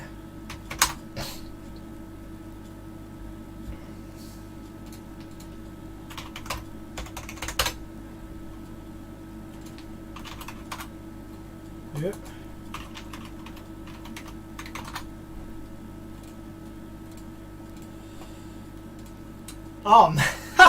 Fuck. Okay, available to manufacture lead time. So we're going to wait a year from Farnell for these parts. Jason, my friend, chill out a bit. You've said you've sent all this info 5 times. As you can clearly see on the side of my screen here, it's not there. You have not sent it, so you're not understanding how to use the live chat. If you want, you can send me an email or send me a message on my BearVids Facebook page. Go to Facebook, facebook.com, search BearVids. You see my logo. Go to send a message, type your question in there. Maybe it's that it's too long for the YouTube live chat, but I'm not getting the full question or whatever it is you're trying to ask. So yeah, go and send me it on my BearVids Facebook page and I'll get back to you.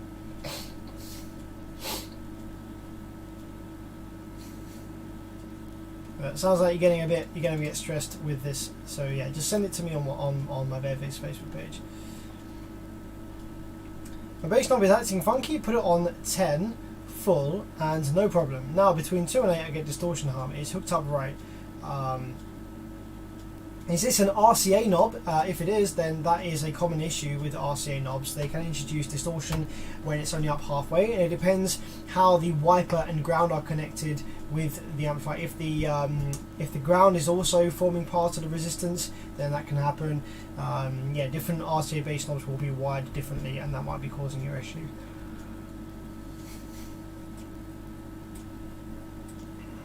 Jason, send me the message on my BearVids Facebook page, please, because I can't keep track of all these different individual things you're saying on here. So just send it to me on my BearVids Facebook page, please. Cheers, man. So I don't think we're getting these anytime soon. I'm in the UK, my friend. United Kingdom, yeah, there we go. IRFB 4115. Are there any in stock here? Nope, out of stock, minimum 16 days. You know that's not going to be true.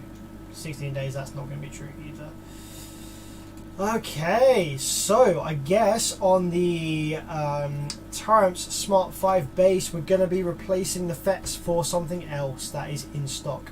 Let's see what we've got in stock, and if any of you guys are interested to see how we find a compatible replacement for MOSFETs, then pay attention. We'll go through it together.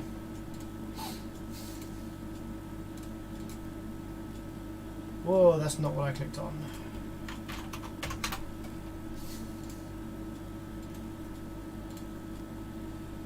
What was I searching for before? Something. Okay.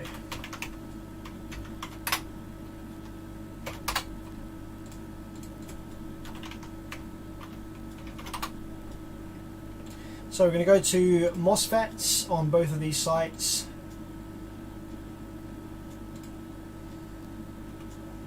Single MOSFETs.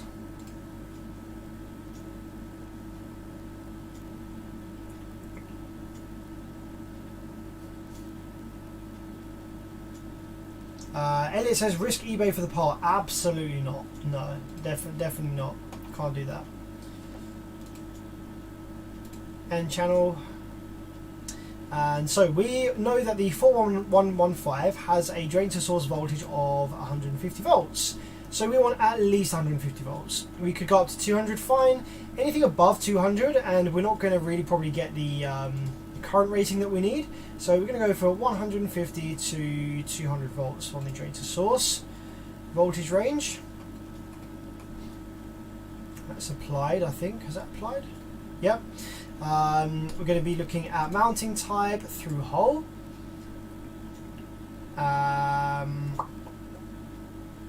Maximum continuous drain current. Let's leave that for now. Actually, no. Let's. So the drain current of the 4115s is. Let's have a quick look. Mouser shows 1,000 in stock. Ah, okay. Let's check Mouser. The problem with Mouser is that they're not based in the UK, so I end up having to pay an absolute crap ton of money for shipping. So if I can avoid buying on Mouser, I will.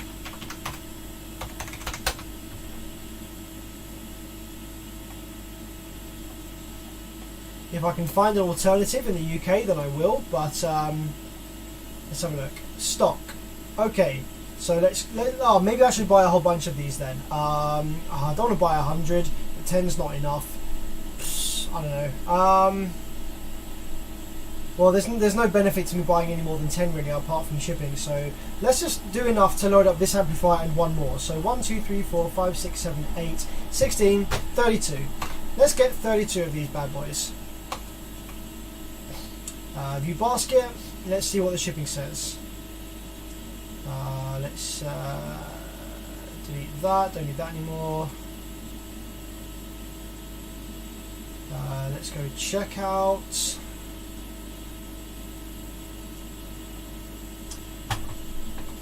Do I have an account?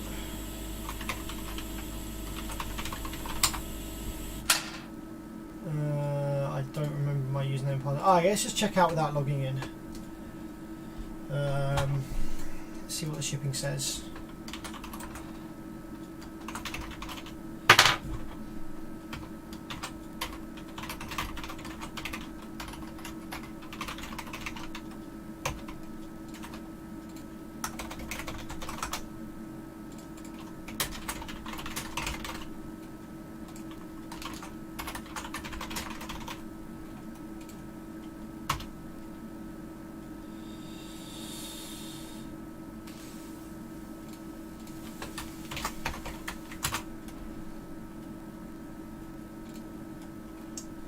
Okay, so shipping then. Continue.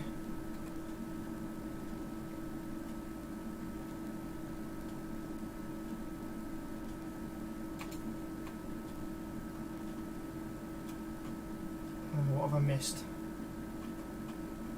Oh, choose address type, residential, okay.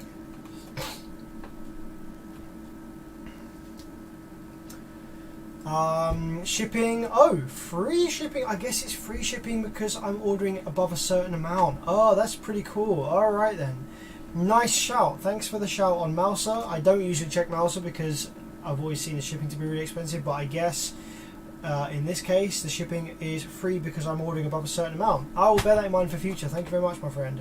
That's pretty cool. But just out of interest, I would like to see what MOSFETs there are that are available to replace these if I wanted to do so. The current on this one is between about 100 amps and yeah, 74 to 100. So let's go to here and let's do from about 80. Let's go from 78 just because some of them are listed as 100 degrees. Let's go up to 120. And we already have our drain source voltage set, so now let's look at package type. We are looking at only TO220 to 220 AB. All of the others are all the larger package, so we only have 18 products left. Let's apply. Okay, so we have the 4321s. I've used these before in place of the 4115s. Are they in stock? No.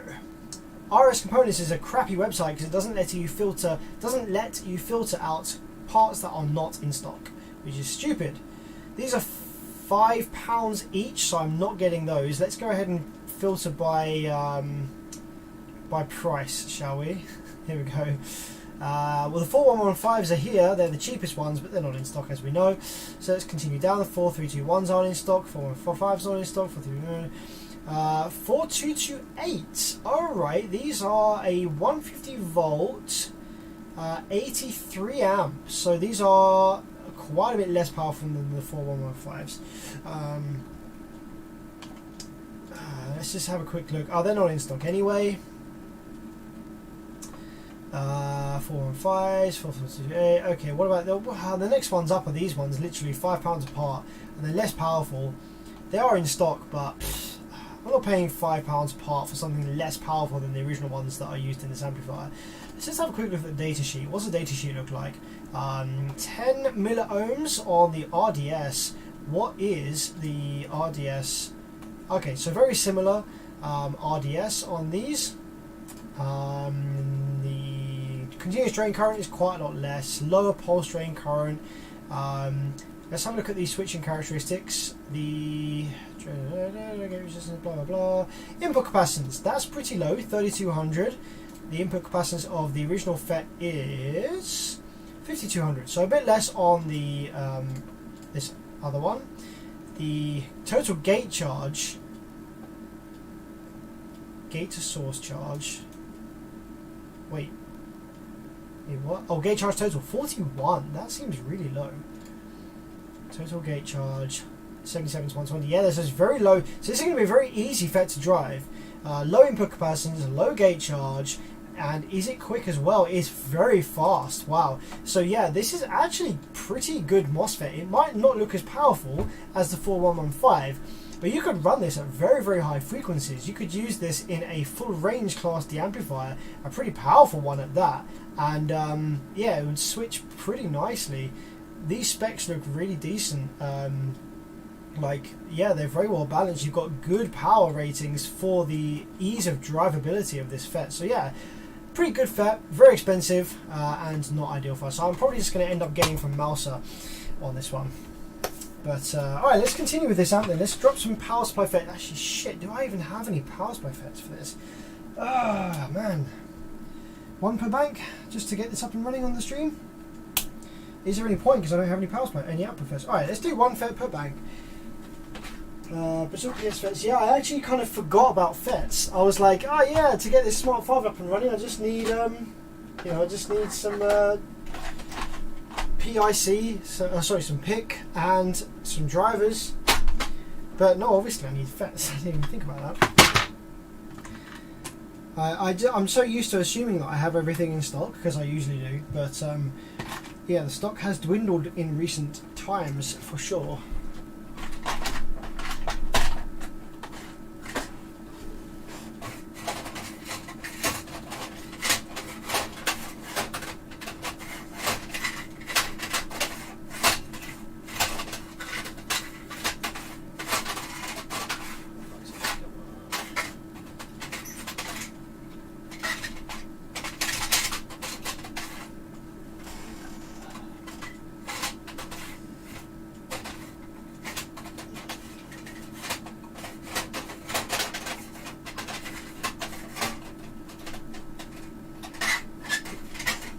Okay, finally found some FETs. Right, so I'm just going to drop one FET per bank on the power supply for the time being, just to kind of get this up and running for the stream. And then we're going to drop one FET per bank also on the output side, and it should play audio, provided there's no drive circuit faults. Yeah, eBay, not a good idea for stuff like that. Dang, Mouser didn't even give me free shipping on my last big order. Yeah, I'm not sure. Like, I'm not used to them giving free shipping. Like, if they did give free shipping, I would have thought I'd known about it. So maybe it's a new thing. Or maybe it's these specific parts. Maybe these specific parts are actually stocked in the UK. Maybe they have a warehouse here in the UK that these parts just so happen to have some. Evening, Hashdog, how's it going, my man? I hear you've just had record temps of 40 degrees and above. Yeah, I didn't actually get them up here. Those were in London. I'm way away from London. The maximum I had was about 33. Yeah, that seemed fine. Do you have a video showing the full rundown and demo of your system? Does a 160 at 25 Hz? No. Come on, man. So my system is there is a video of it, but not as it is in its current form. It's just a pair of 15s, okay? So yes, they are Digital Design Z4 15s. So they are like the biggest, baddest, most expensive subs you can probably buy. However, the build that they're in was not built for them. The build that they're in was built for 3500 series. Okay, so 3500 series naturally have way less motor force. So the problem I have with my build is that the limit that I'm running into is excursion. These subs are so strong on the motors that they are just reaching mechanical excursion limit before I can put any real power into them. So that's the first issue that I've got. I think I'm doing about 156s across the board. Firstly, the build was designed for lesser subs, so they're moving too much and I need to change that. Secondly, the build is designed for flat frequency response, and I mean flat. It is dead flat from 23 Hz to like 95 Hz. It's ridiculous. The bandwidth on this 6th order is absolutely monstrous. And as you will probably know, you sacrifice peak outputs to gain bandwidth. So yes, this build could very easily do a 160 plus at 25 Hz if I built a box, wall, whatever, specifically to do a 160 at 25 Hz, or to do close to 160s at between 25 and 33, or something like that. But I want this to play everything, and I want it to be impactful, I want it to be transient, I want it to be like hard hitting in the chest, and I also want it to play lows. So the port area is quite low, the port is quite small, and that allows it to roll off shallow on the low side, and the high side port as well is tuned quite high to give me that bandwidth. So yes, I have the two issues where I run into mechanical excursion limit first because the box is too big and the port is too small, and the box is also just designed for bandwidth and not for numbers. So the Z4s are performing miraculously, but they just don't look like they do on the meter because it's not what the box and the build is really built for. I would love to change the build so that it, you know, put out big numbers, but I wouldn't enjoy listening to it as much, and it's a lot of money to change the build. I don't do fabrication, I don't build my own walls and stuff. I'm not super into woodwork, you know, I'm not super amazing at woodwork and stuff. I'm more of a sit at your desk with a glass of wine, repair some electronics kind of guy. So for me to make those big changes to the build, it's going to cost me a couple of grand in fabrication costs with my man at Harvard Acoustics, and it wouldn't really be what I want from the build. So as much as I'd love to see it do a 160, which it definitely could do, it's probably not going to be something that I chase.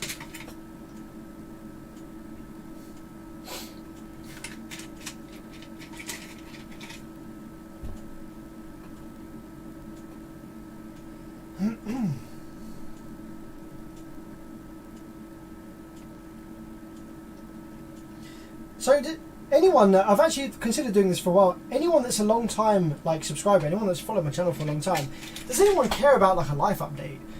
Would anybody care for a video where I'm just like vlogging to the camera, walking around my new house, just chatting about how the Proton is, and chatting about the stuff in the van, maybe going for a bit of a boom down the road to do some demos of the van, talk to you about plans I've got for sound systems in the house, because you know that's what I always used to be about, was home audio and like bedroom booming and all that shit.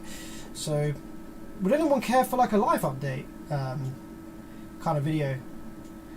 I imagine it will get like fuck all views. I imagine it will just be like, you know, no one will care, but I'm sure that like some people who are long-term subscribers might be just curious to see what's going on.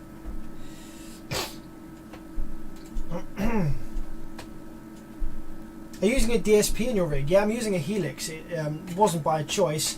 I bought the van with the build in it. Not this current equipment, but I bought the van with the wall in it, with the DSP, with the Genesis profile amplifiers. I've changed a lot of the drivers.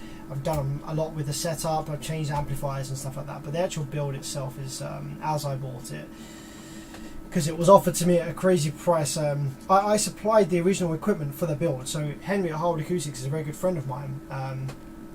I supplied all the Digital Designs equipment to this customer, and I got Henry to do the build. The customer then got into financial issues, and he offered me the build that I'd supplied him all the equipment for really cheap. So that's how I ended up with it, because it was really good deal.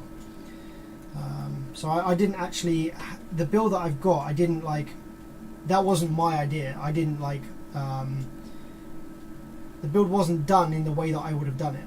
So I'm just kind of living with how it is done, because I don't want to pay the crazy amount of money it would be to change the whole wall. You know, rip the wall out, do it all again.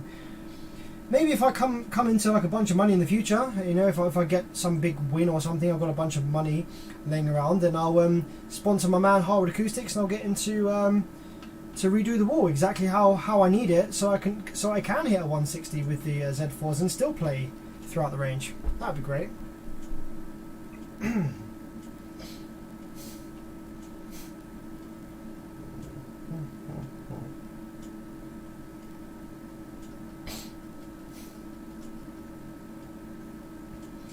It would be a pain to lower chamber 1 size to add to chamber 2 size for the ratio adjustment.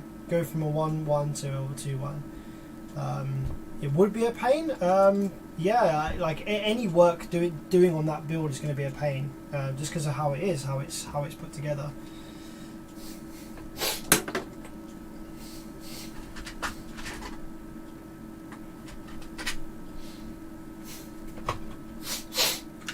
Okay, I'm going to drop some.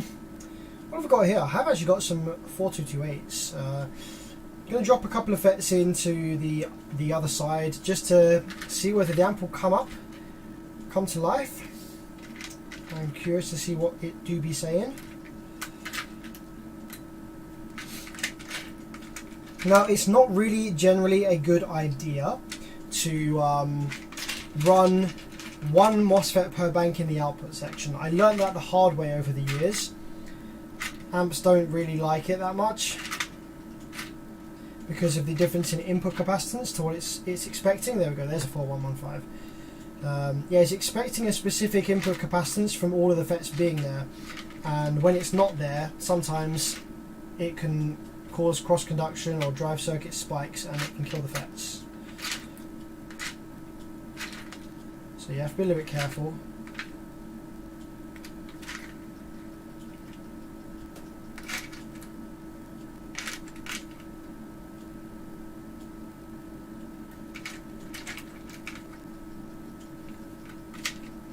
Oh man, can't find any. I just need 2 FETs that are the same freaking model. Just give me 2 FETs at the same model, damn it. Oh, there's one. There's 2. There we go. That'll do. Are these even? Yeah, fuck it. Sure.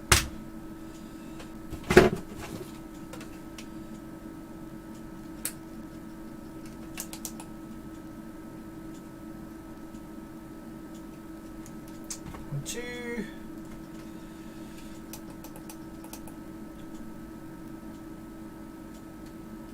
3. Yeah, that'll do.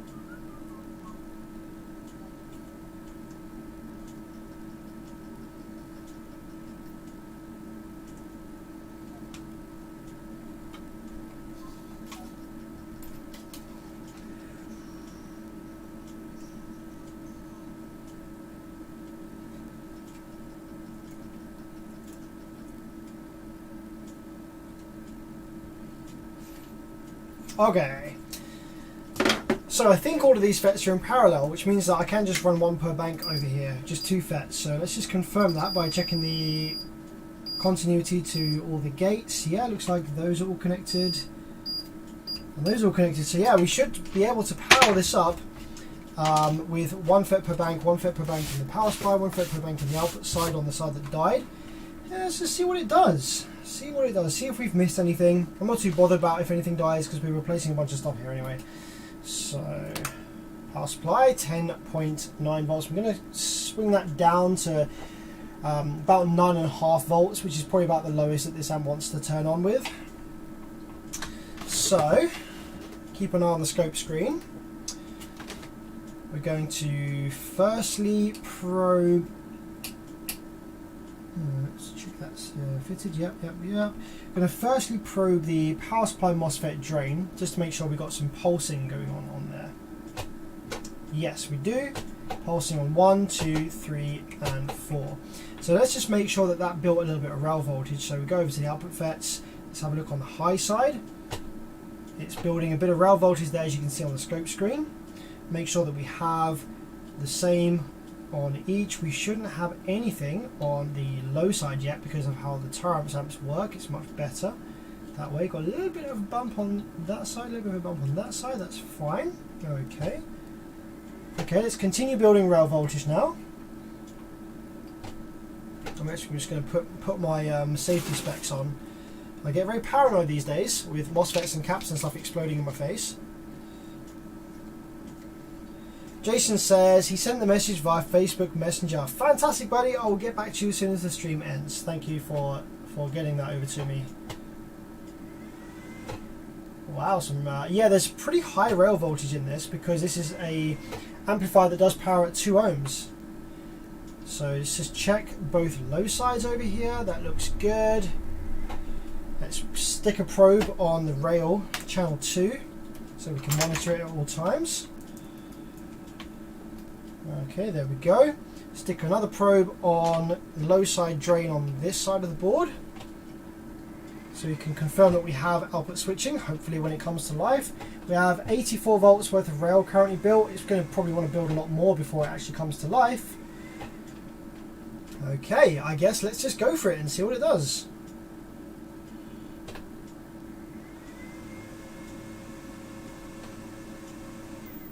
Hey! There we go, Class D switching on, well, both sides it would have been because otherwise it would have gone into protect. So yeah, that is a repair. That is fully functional now, just needs some new fets. It needs all new power supply fets, new output fets, but yeah, that is now creating audio, output section is switching. Cool, good to go, good to go. So what did it need? Let's just do a summary of this amplifier repair then. So it needed one whole side, one whole half of the amplifier. It needed all new output fets. It needed one new drive buffer on here. I think it also needed a new 20957S. So it needed new driver, new buffer, new fets on the output side. Needed a new PIC. It needed 2 new power supply drive ICs. Needed all new power supply MOSFETs and all new power supply MOSFET gates. So quite a heavy rebuild, to be honest. I might go ahead and replace the output MOSFETs on this side as well, even though they're fine. Just because if I'm buying MOSFETs from Mouser anyway, I'm going to have to buy enough of them that I get a good deal on them with no shipping. So I might as well go ahead and replace all of them, just freshen the amplifier totally up with new fets, new outputs, everything like that.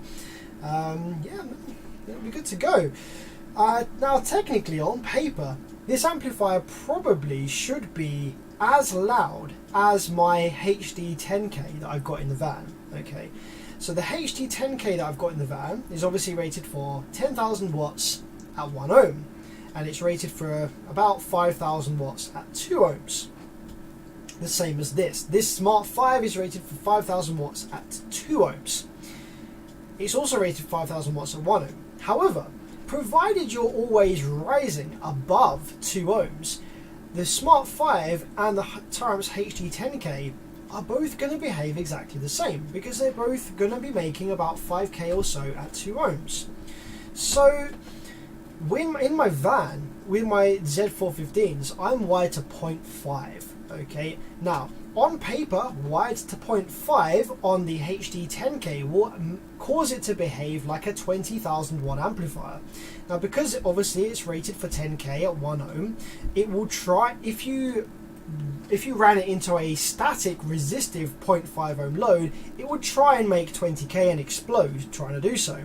However, because my Z4s have such crazy high impedance rise, I'm rising well above 1 ohm. So the amplifier, the HD10K, is behaving like a 20k amplifier, and it's able to rise. You know, it's able to give 10k into the 1 ohm load. So with the Smart 5 base, if I wire this at 0.5, it's again, provided I'm rising above 2 ohms now, okay, because the Smart 5 base can only clamp 5k before it starts drawing back and starts reducing the amplitude of the input signal, right? So you can only ever get 5k out of the Smart 5, but if you're rising above 2 ohms, regardless of what you're wired down to, it will behave like a much bigger amplifier. So if I'm wired to 0.5 on the Smart 5 base, provided I'm rising above 2 ohms, it's going to be the same as if I was using a 20k 0.5 stable amplifier. You see what I'm saying? So yeah, it might actually be really cool, and I might make a video of installing the Smart 5 base in my van, doing a dB test at 25 Hertz, 33 Hertz, whatever it is, getting my dB reading at clip point on this amplifier, then dropping my HD10K back in and doing the test again, and just seeing whether I actually gain or whether it's the same, or hell, maybe even I'll lose dBs, who knows. But on paper, it should work like that.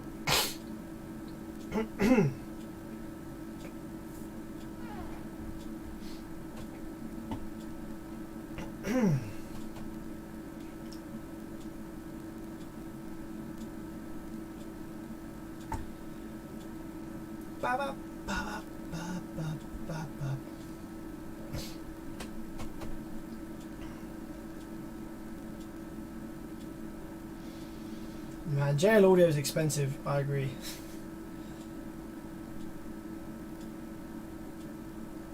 What van do you have? I have a Mercedes Vito, long, I think it's the extra long wheelbase model.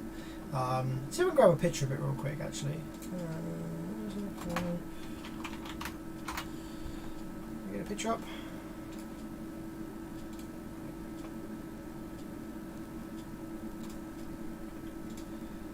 Just see if I can get a picture up of my van.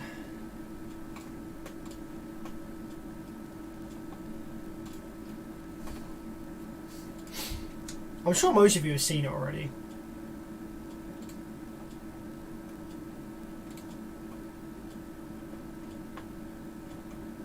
There we go. So this is the base van, and it currently looks like this, with these rims. Wait for the photo to load a bit better. There we go. Yeah, it currently looks like this with these rims, which I think actually suit it really well. Yeah, got a little bit of fitment going on. It's dropped a little bit. It's got a nice big exhaust on it. I think it looks alright. It's nothing special.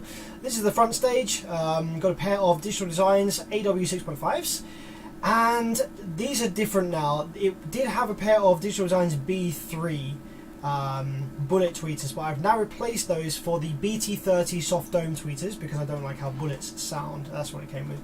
It has 4 Digital Designs VO W10s in sealed enclosures behind the seats for kick bass. They go up to about, well, they go up to anything, but I have them playing up to about 150 Hertz. Anything above that, it starts becoming too directional, like the sound is definitely coming from behind you and it's off-putting. But I don't have them on enough power. I only have them on a Genesis Profile 4, which isn't enough. They want more. You can see the Z415s peeking out there. That's the 6th order wall with the high side port there. These are some batteries. It's got 4 Stinger SP 2150s AGMs in the battery bank there. Stock alternator, by the way. Yeah, go figure. I think it's a 180 amp stock alt. Yeah, the DDZ4s are so efficient that I'm not actually limited on power. Like, upgrading my alternator wouldn't do anything. I'm not limited power wise. I'm limited by mechanical excursion due to the box and how the wall's built. There's the Z4s in the 6th order wall with the sides off, so you can get them in and out, kind of. You have to take the motor off to get them in and out. It's an absolute nightmare. Yeah, looking pretty in there. Yeah, they've got this really nice kind of glitter speckle paint on the baskets and the chrome DD logo. They look beautiful, man. See, these are the subs that the Warble was originally designed for. These are basically 3500 series subs. Way less motor force, and it was, you know what, the build was absolutely perfect for these. These subs, they mechanically maxed out at the same time that they thermally maxed out, and that is the perfect tipping point that you want to design a build around. You want the subs to reach mechanical excursion limit at about the same time they reach thermal limit, because then you've left nothing on the table. And this build fucking rocked. It sounded amazing with these subs. The Z4s are obviously even better, but yeah, they just move too much because I'm not putting enough load on them from the port. So there we go. There's me in my blonde wig doing a hair trick. This is the amp rack as it was when I bought it. So there are two Genesis Profile 4s stacked on top of each other here. And there's a Profile 2. It came with one Korean Xenon built 4500. So in place of that now is the HD 10K. So yeah, pretty nice all round, but could definitely be better with some modifications to the wall.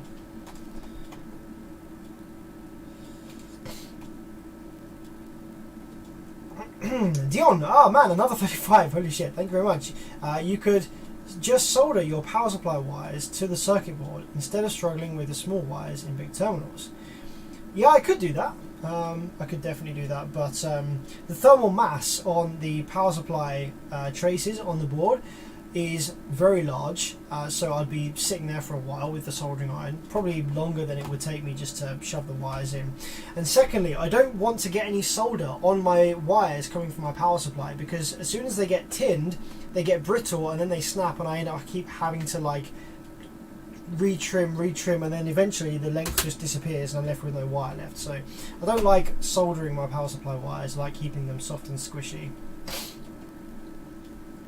Are Edge amps any good? I think they're only sold in the UK. No, they're just rebranded generic crap. Yeah, stay away from Edge amps in my opinion.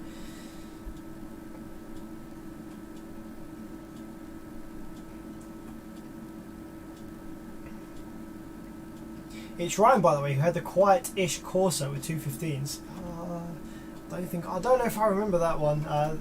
Seen a lot of Corsa builds. Thanks for dropping a message there, my man. I appreciate you coming on the stream. And yeah, thanks. The van is still going well. Can you measure your peak impedance rise? I can. Well, I haven't done that yet, but I probably should.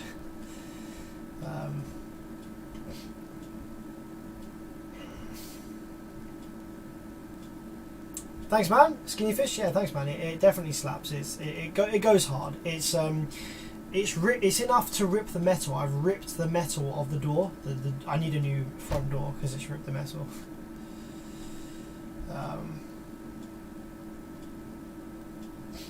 There's enough room in the back of that van for tapped horns. I know, right? The build doesn't even go back very far into the van. The van is still a very usable van. It's got loads and loads of space in the back for stuff. If I wanted to not have any space in the van whatsoever, oh man, a pair of tapped horns, DD Z450s. Oh man, maybe I should do it. Oh, that's fucking. That would be just something else, wouldn't it? Oh man. A tapped horn for the two Z415s that takes up the whole of the rear of that van. That would be freaking nasty. That would be absolutely like nothing else that exists. But I don't have like 2 or 3 grand to drop on a new build in the van. But fuck, that would be something, wouldn't it? Jesus. I wonder if it would actually be loud though. Like, thing is, like, tapped horns sound great and they do get loud, but bass reflex, like Helmholtz, you know, turning a port into a massive air displacement that has no physical limits, really does do well and really does get you loud. So I don't know if a tapped horn would definitely sound incredible. It would be bloody impactful and immediate and transient, and it would play a massive range of frequencies, but would it actually be louder Would it meter louder? I don't know if it would.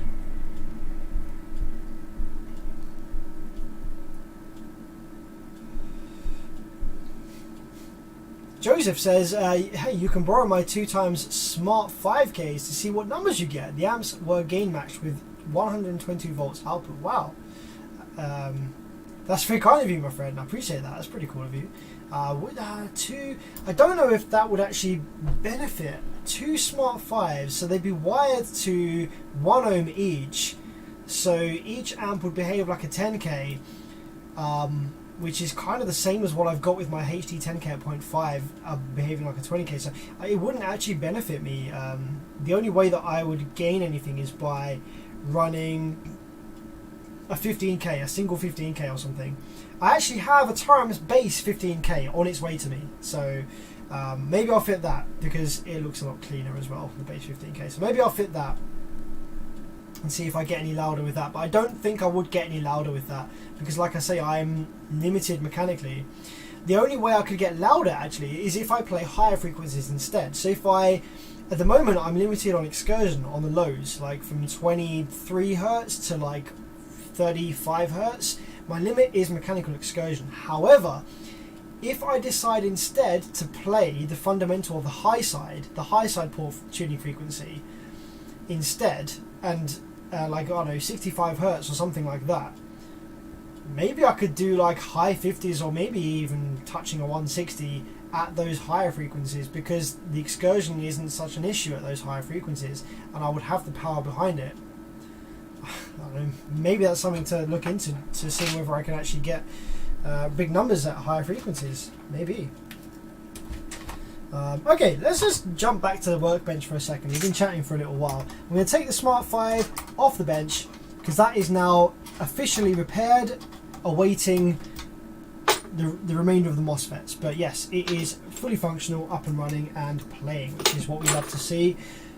So let's just get this off the bench and let's just take a quick peek at the base 3K that I also got parts for from Taramps.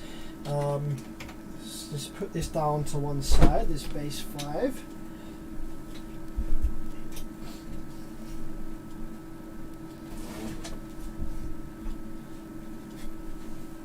So this is another Taramps that I needed a pick for. What's this? This is, oh, that's a MOSFET driver, I think. It's a little base 3K that went up in flames. I think the user shorted out the terminals on this one, or no, I think it got wired backwards. Some user error happened on this one, if I remember rightly. So let's just drop this down here. So I think we had the same problem as what we had with the Smart 5. I think on this one we have pulses on only one side for the power supply. So let's just grab some Allen key. That one's big enough? Yeah, there we go. That in there.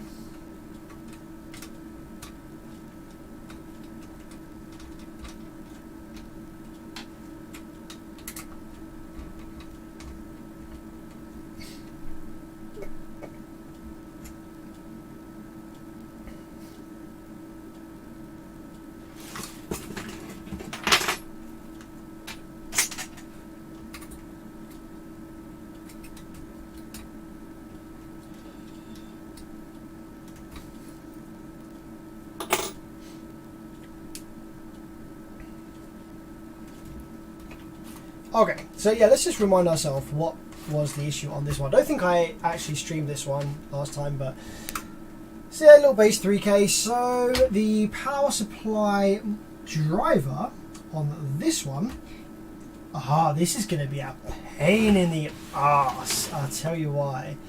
Because it's missing traces over here. This could be interesting. It's going to be good fun to try and repair. So if we take a look over here, this is where the power supply MOSFET driver is. There's 3 traces that are supposed to be here. See, there's one here, this one here, and this one here. They've all been lifted. They're all gone.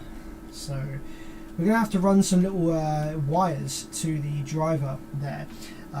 But we also are supposed to have pulses coming into this chip from the PIC. So if we have a look, we can see if we have any pulses coming from the PIC.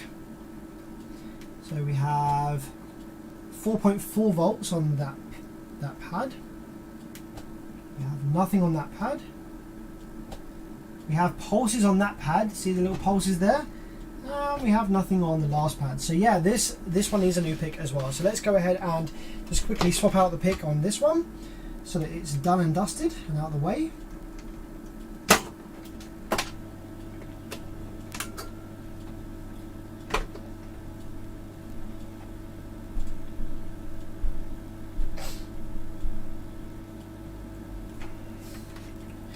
This is the base 3K PIC that I have, which is pretty cool. Like I've got to hand it to Taramps. Like they just send out parts for free. Who does that? Like no other company does that. No other car audio brand does that. Good guy Taramps coming through with the goods.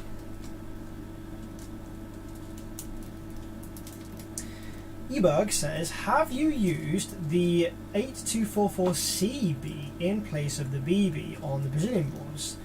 The difference is the under voltage lockout.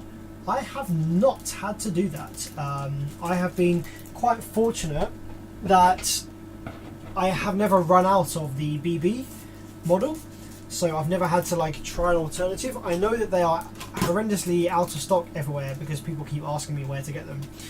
But I have not needed to do that yet, so yeah, I can't really comment on how that will work, but I imagine it would be okay.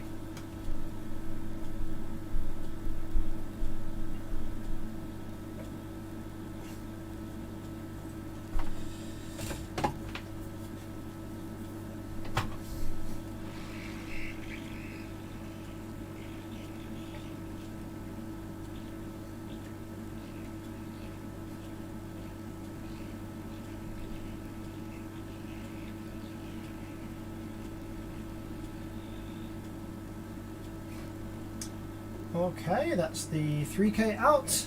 A little bit of fresh flux. Let's try and line this one up a little bit better than we did on the Smart 5.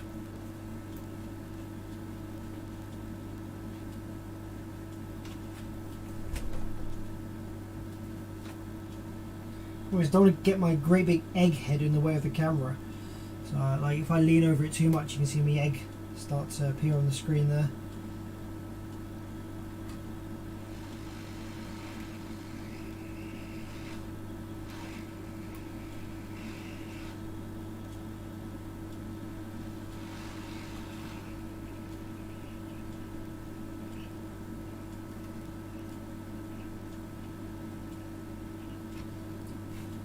Okay, there we go. There it is. That looks a bit nicer, doesn't it? That looks pretty darn level. You'd love to see it.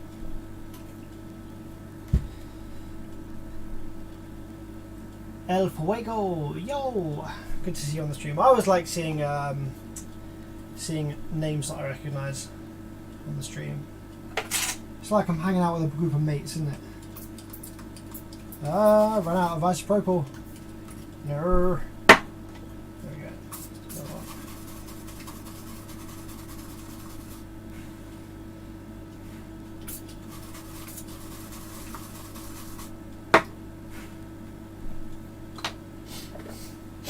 Okay. Let's see whether we have pulses now with the new PIC fitted. So we are looking for pulses over here at the damaged pad area. So there we go, pulses on that pin and pulses on that one. Fantastic stuff. Okay, now that we've done that, actually, let's just go ahead and fit my new MOSFET driver. I'm not going to bother. I'm going to leave this repair for another stream, the full repair. But I will fit the MOSFET driver just really quickly now while we're here. But I probably won't do the trace work that needs doing just yet.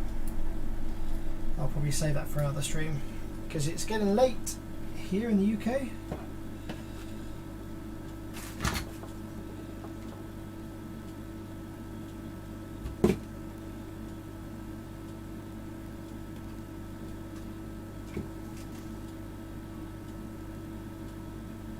Hey, actually, you know what? I could probably shift this over a little bit. I could probably reach those traces with the original legs just by shifting it over a little bit. Yeah, let's do that. Let's scratch away at these traces that it needs to touch onto and tin them. And I reckon we might be able to reach them just by shimmying the chip over a little bit further than it should otherwise be. That one there, yeah. Right, so now I need to tin these.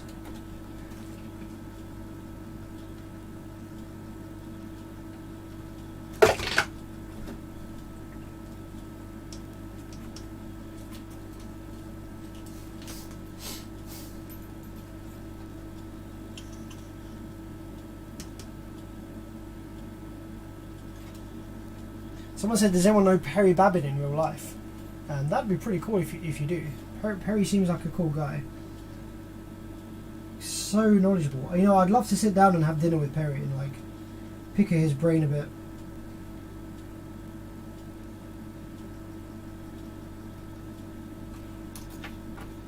Okay, so that's those traces tinned.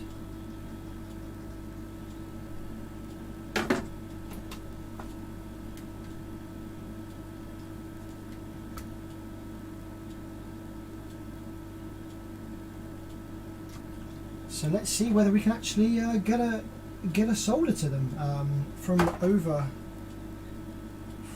here.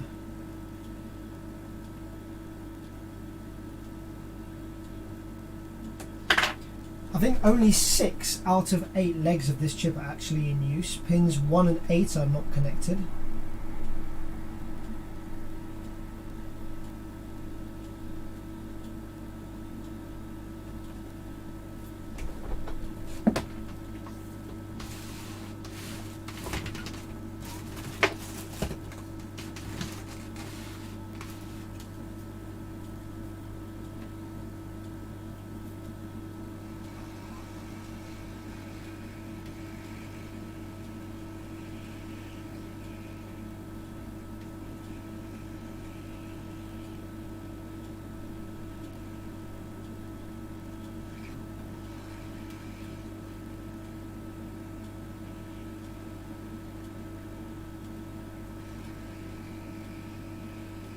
Okay, nope, that failed. I'm not happy with that one, so let's start again. Bit of fresh flux.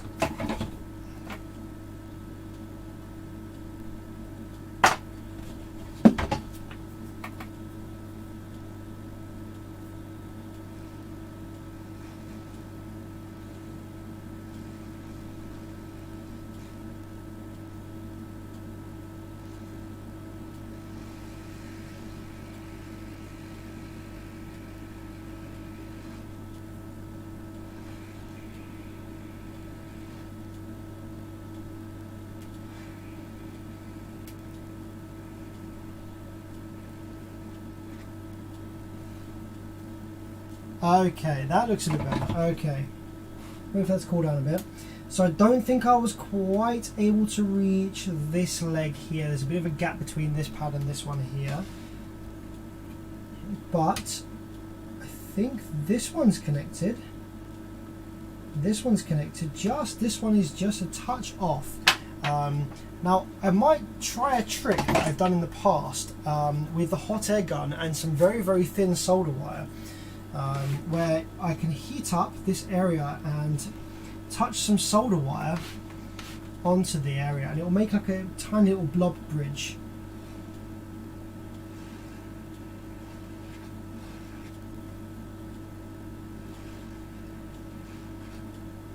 And because pin 8 is NC, not connected, it doesn't matter if we make a solder bridge to pin 8 because it doesn't do anything.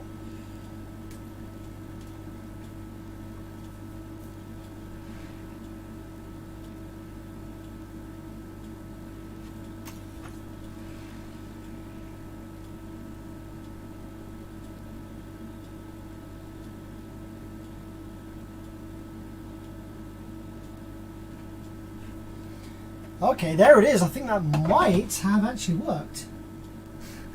Look at that. That's pretty badass. If I do say so myself.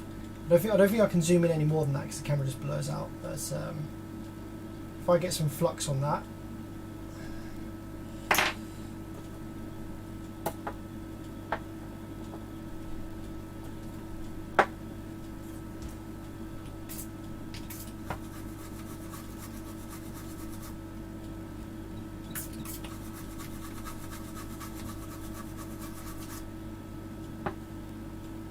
Yeah, I think that's pretty badass. I think that's going to work. I think that's going to be fine.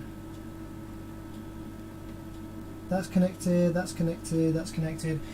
Okay, let's see if that works then. I think the gate resistors are all screwed, so we're going to have to go before the gate resistors to confirm pulses, but yeah, that might actually be alright. Okay, just check for solder bridges on the back of this. I think we're all good. Just want to make doubly sure before I hit power supply because I'm going to kill the new driver I just fitted.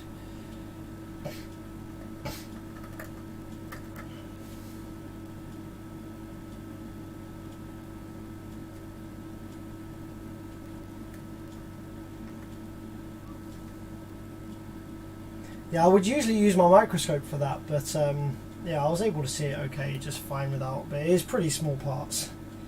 It was getting to the limit of what I could see. Without the microscope.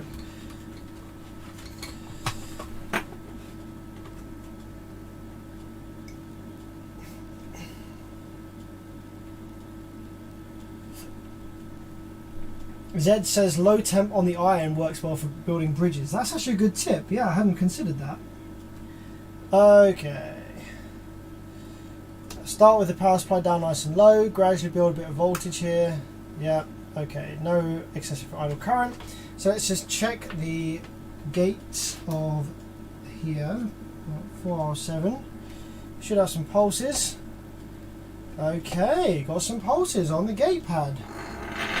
Oh, that fan is noisy against the table. So that is up to 10 volts RMS. That's actually correct. That's what we want to see. So yeah, we've got pulses on that bank. So I want to make sure we've got pulses on all banks of these. Yep. Yep. There's some there. Some that side. Yeah, nice. It's ready to go. Neat. Pretty happy with that. I thought I was going to have to do some crazy trace work, but it worked out quite nicely. It is 10:55 PM and I'm going to go and get some dessert, hang out with my beautiful girl, and yeah, get some sleep, I think. I don't think this one had an output section failure, this Smart 3. I think this, sorry, not Smart 3, Base 3. I think it just was a power supply section failure. I think it was wired backwards or something. Oh, no, I stand corrected. This is an output section failure as well. Couple of fets, yeah. Couple of fets lost in this one. Alright, well, I guess these ones use the IRFB 4115, so that'll be useful. My order from Mouser will come through nicely on that one as well. Yeah, thanks for joining the stream, guys. I appreciate all your questions. Thanks for the 14 again, Dion, man. Dion has been sponsoring this stream. Jesus, man. Thank you so much for all of your donations, Dion. You've been absolute legend. You've just been fucking rolling it in this whole stream. Thank you so much. I really, really appreciate it. Thanks for the 5 from Mike as well, and thanks to Jason, who I will get back to on my Bearvish Facebook page messages. So yeah, appreciate it, guys. I will catch you in the next one, and stay tuned for life update video, stay tuned for audio pipe mod video which is coming, stay tuned for video of the JBL Crown A6000 GTI which I will be completing soon, and I'm also working on a video going over what basic tools and equipment you need for starting out in amplifier repair. So until next one, and until next time, take it easy, have a good one.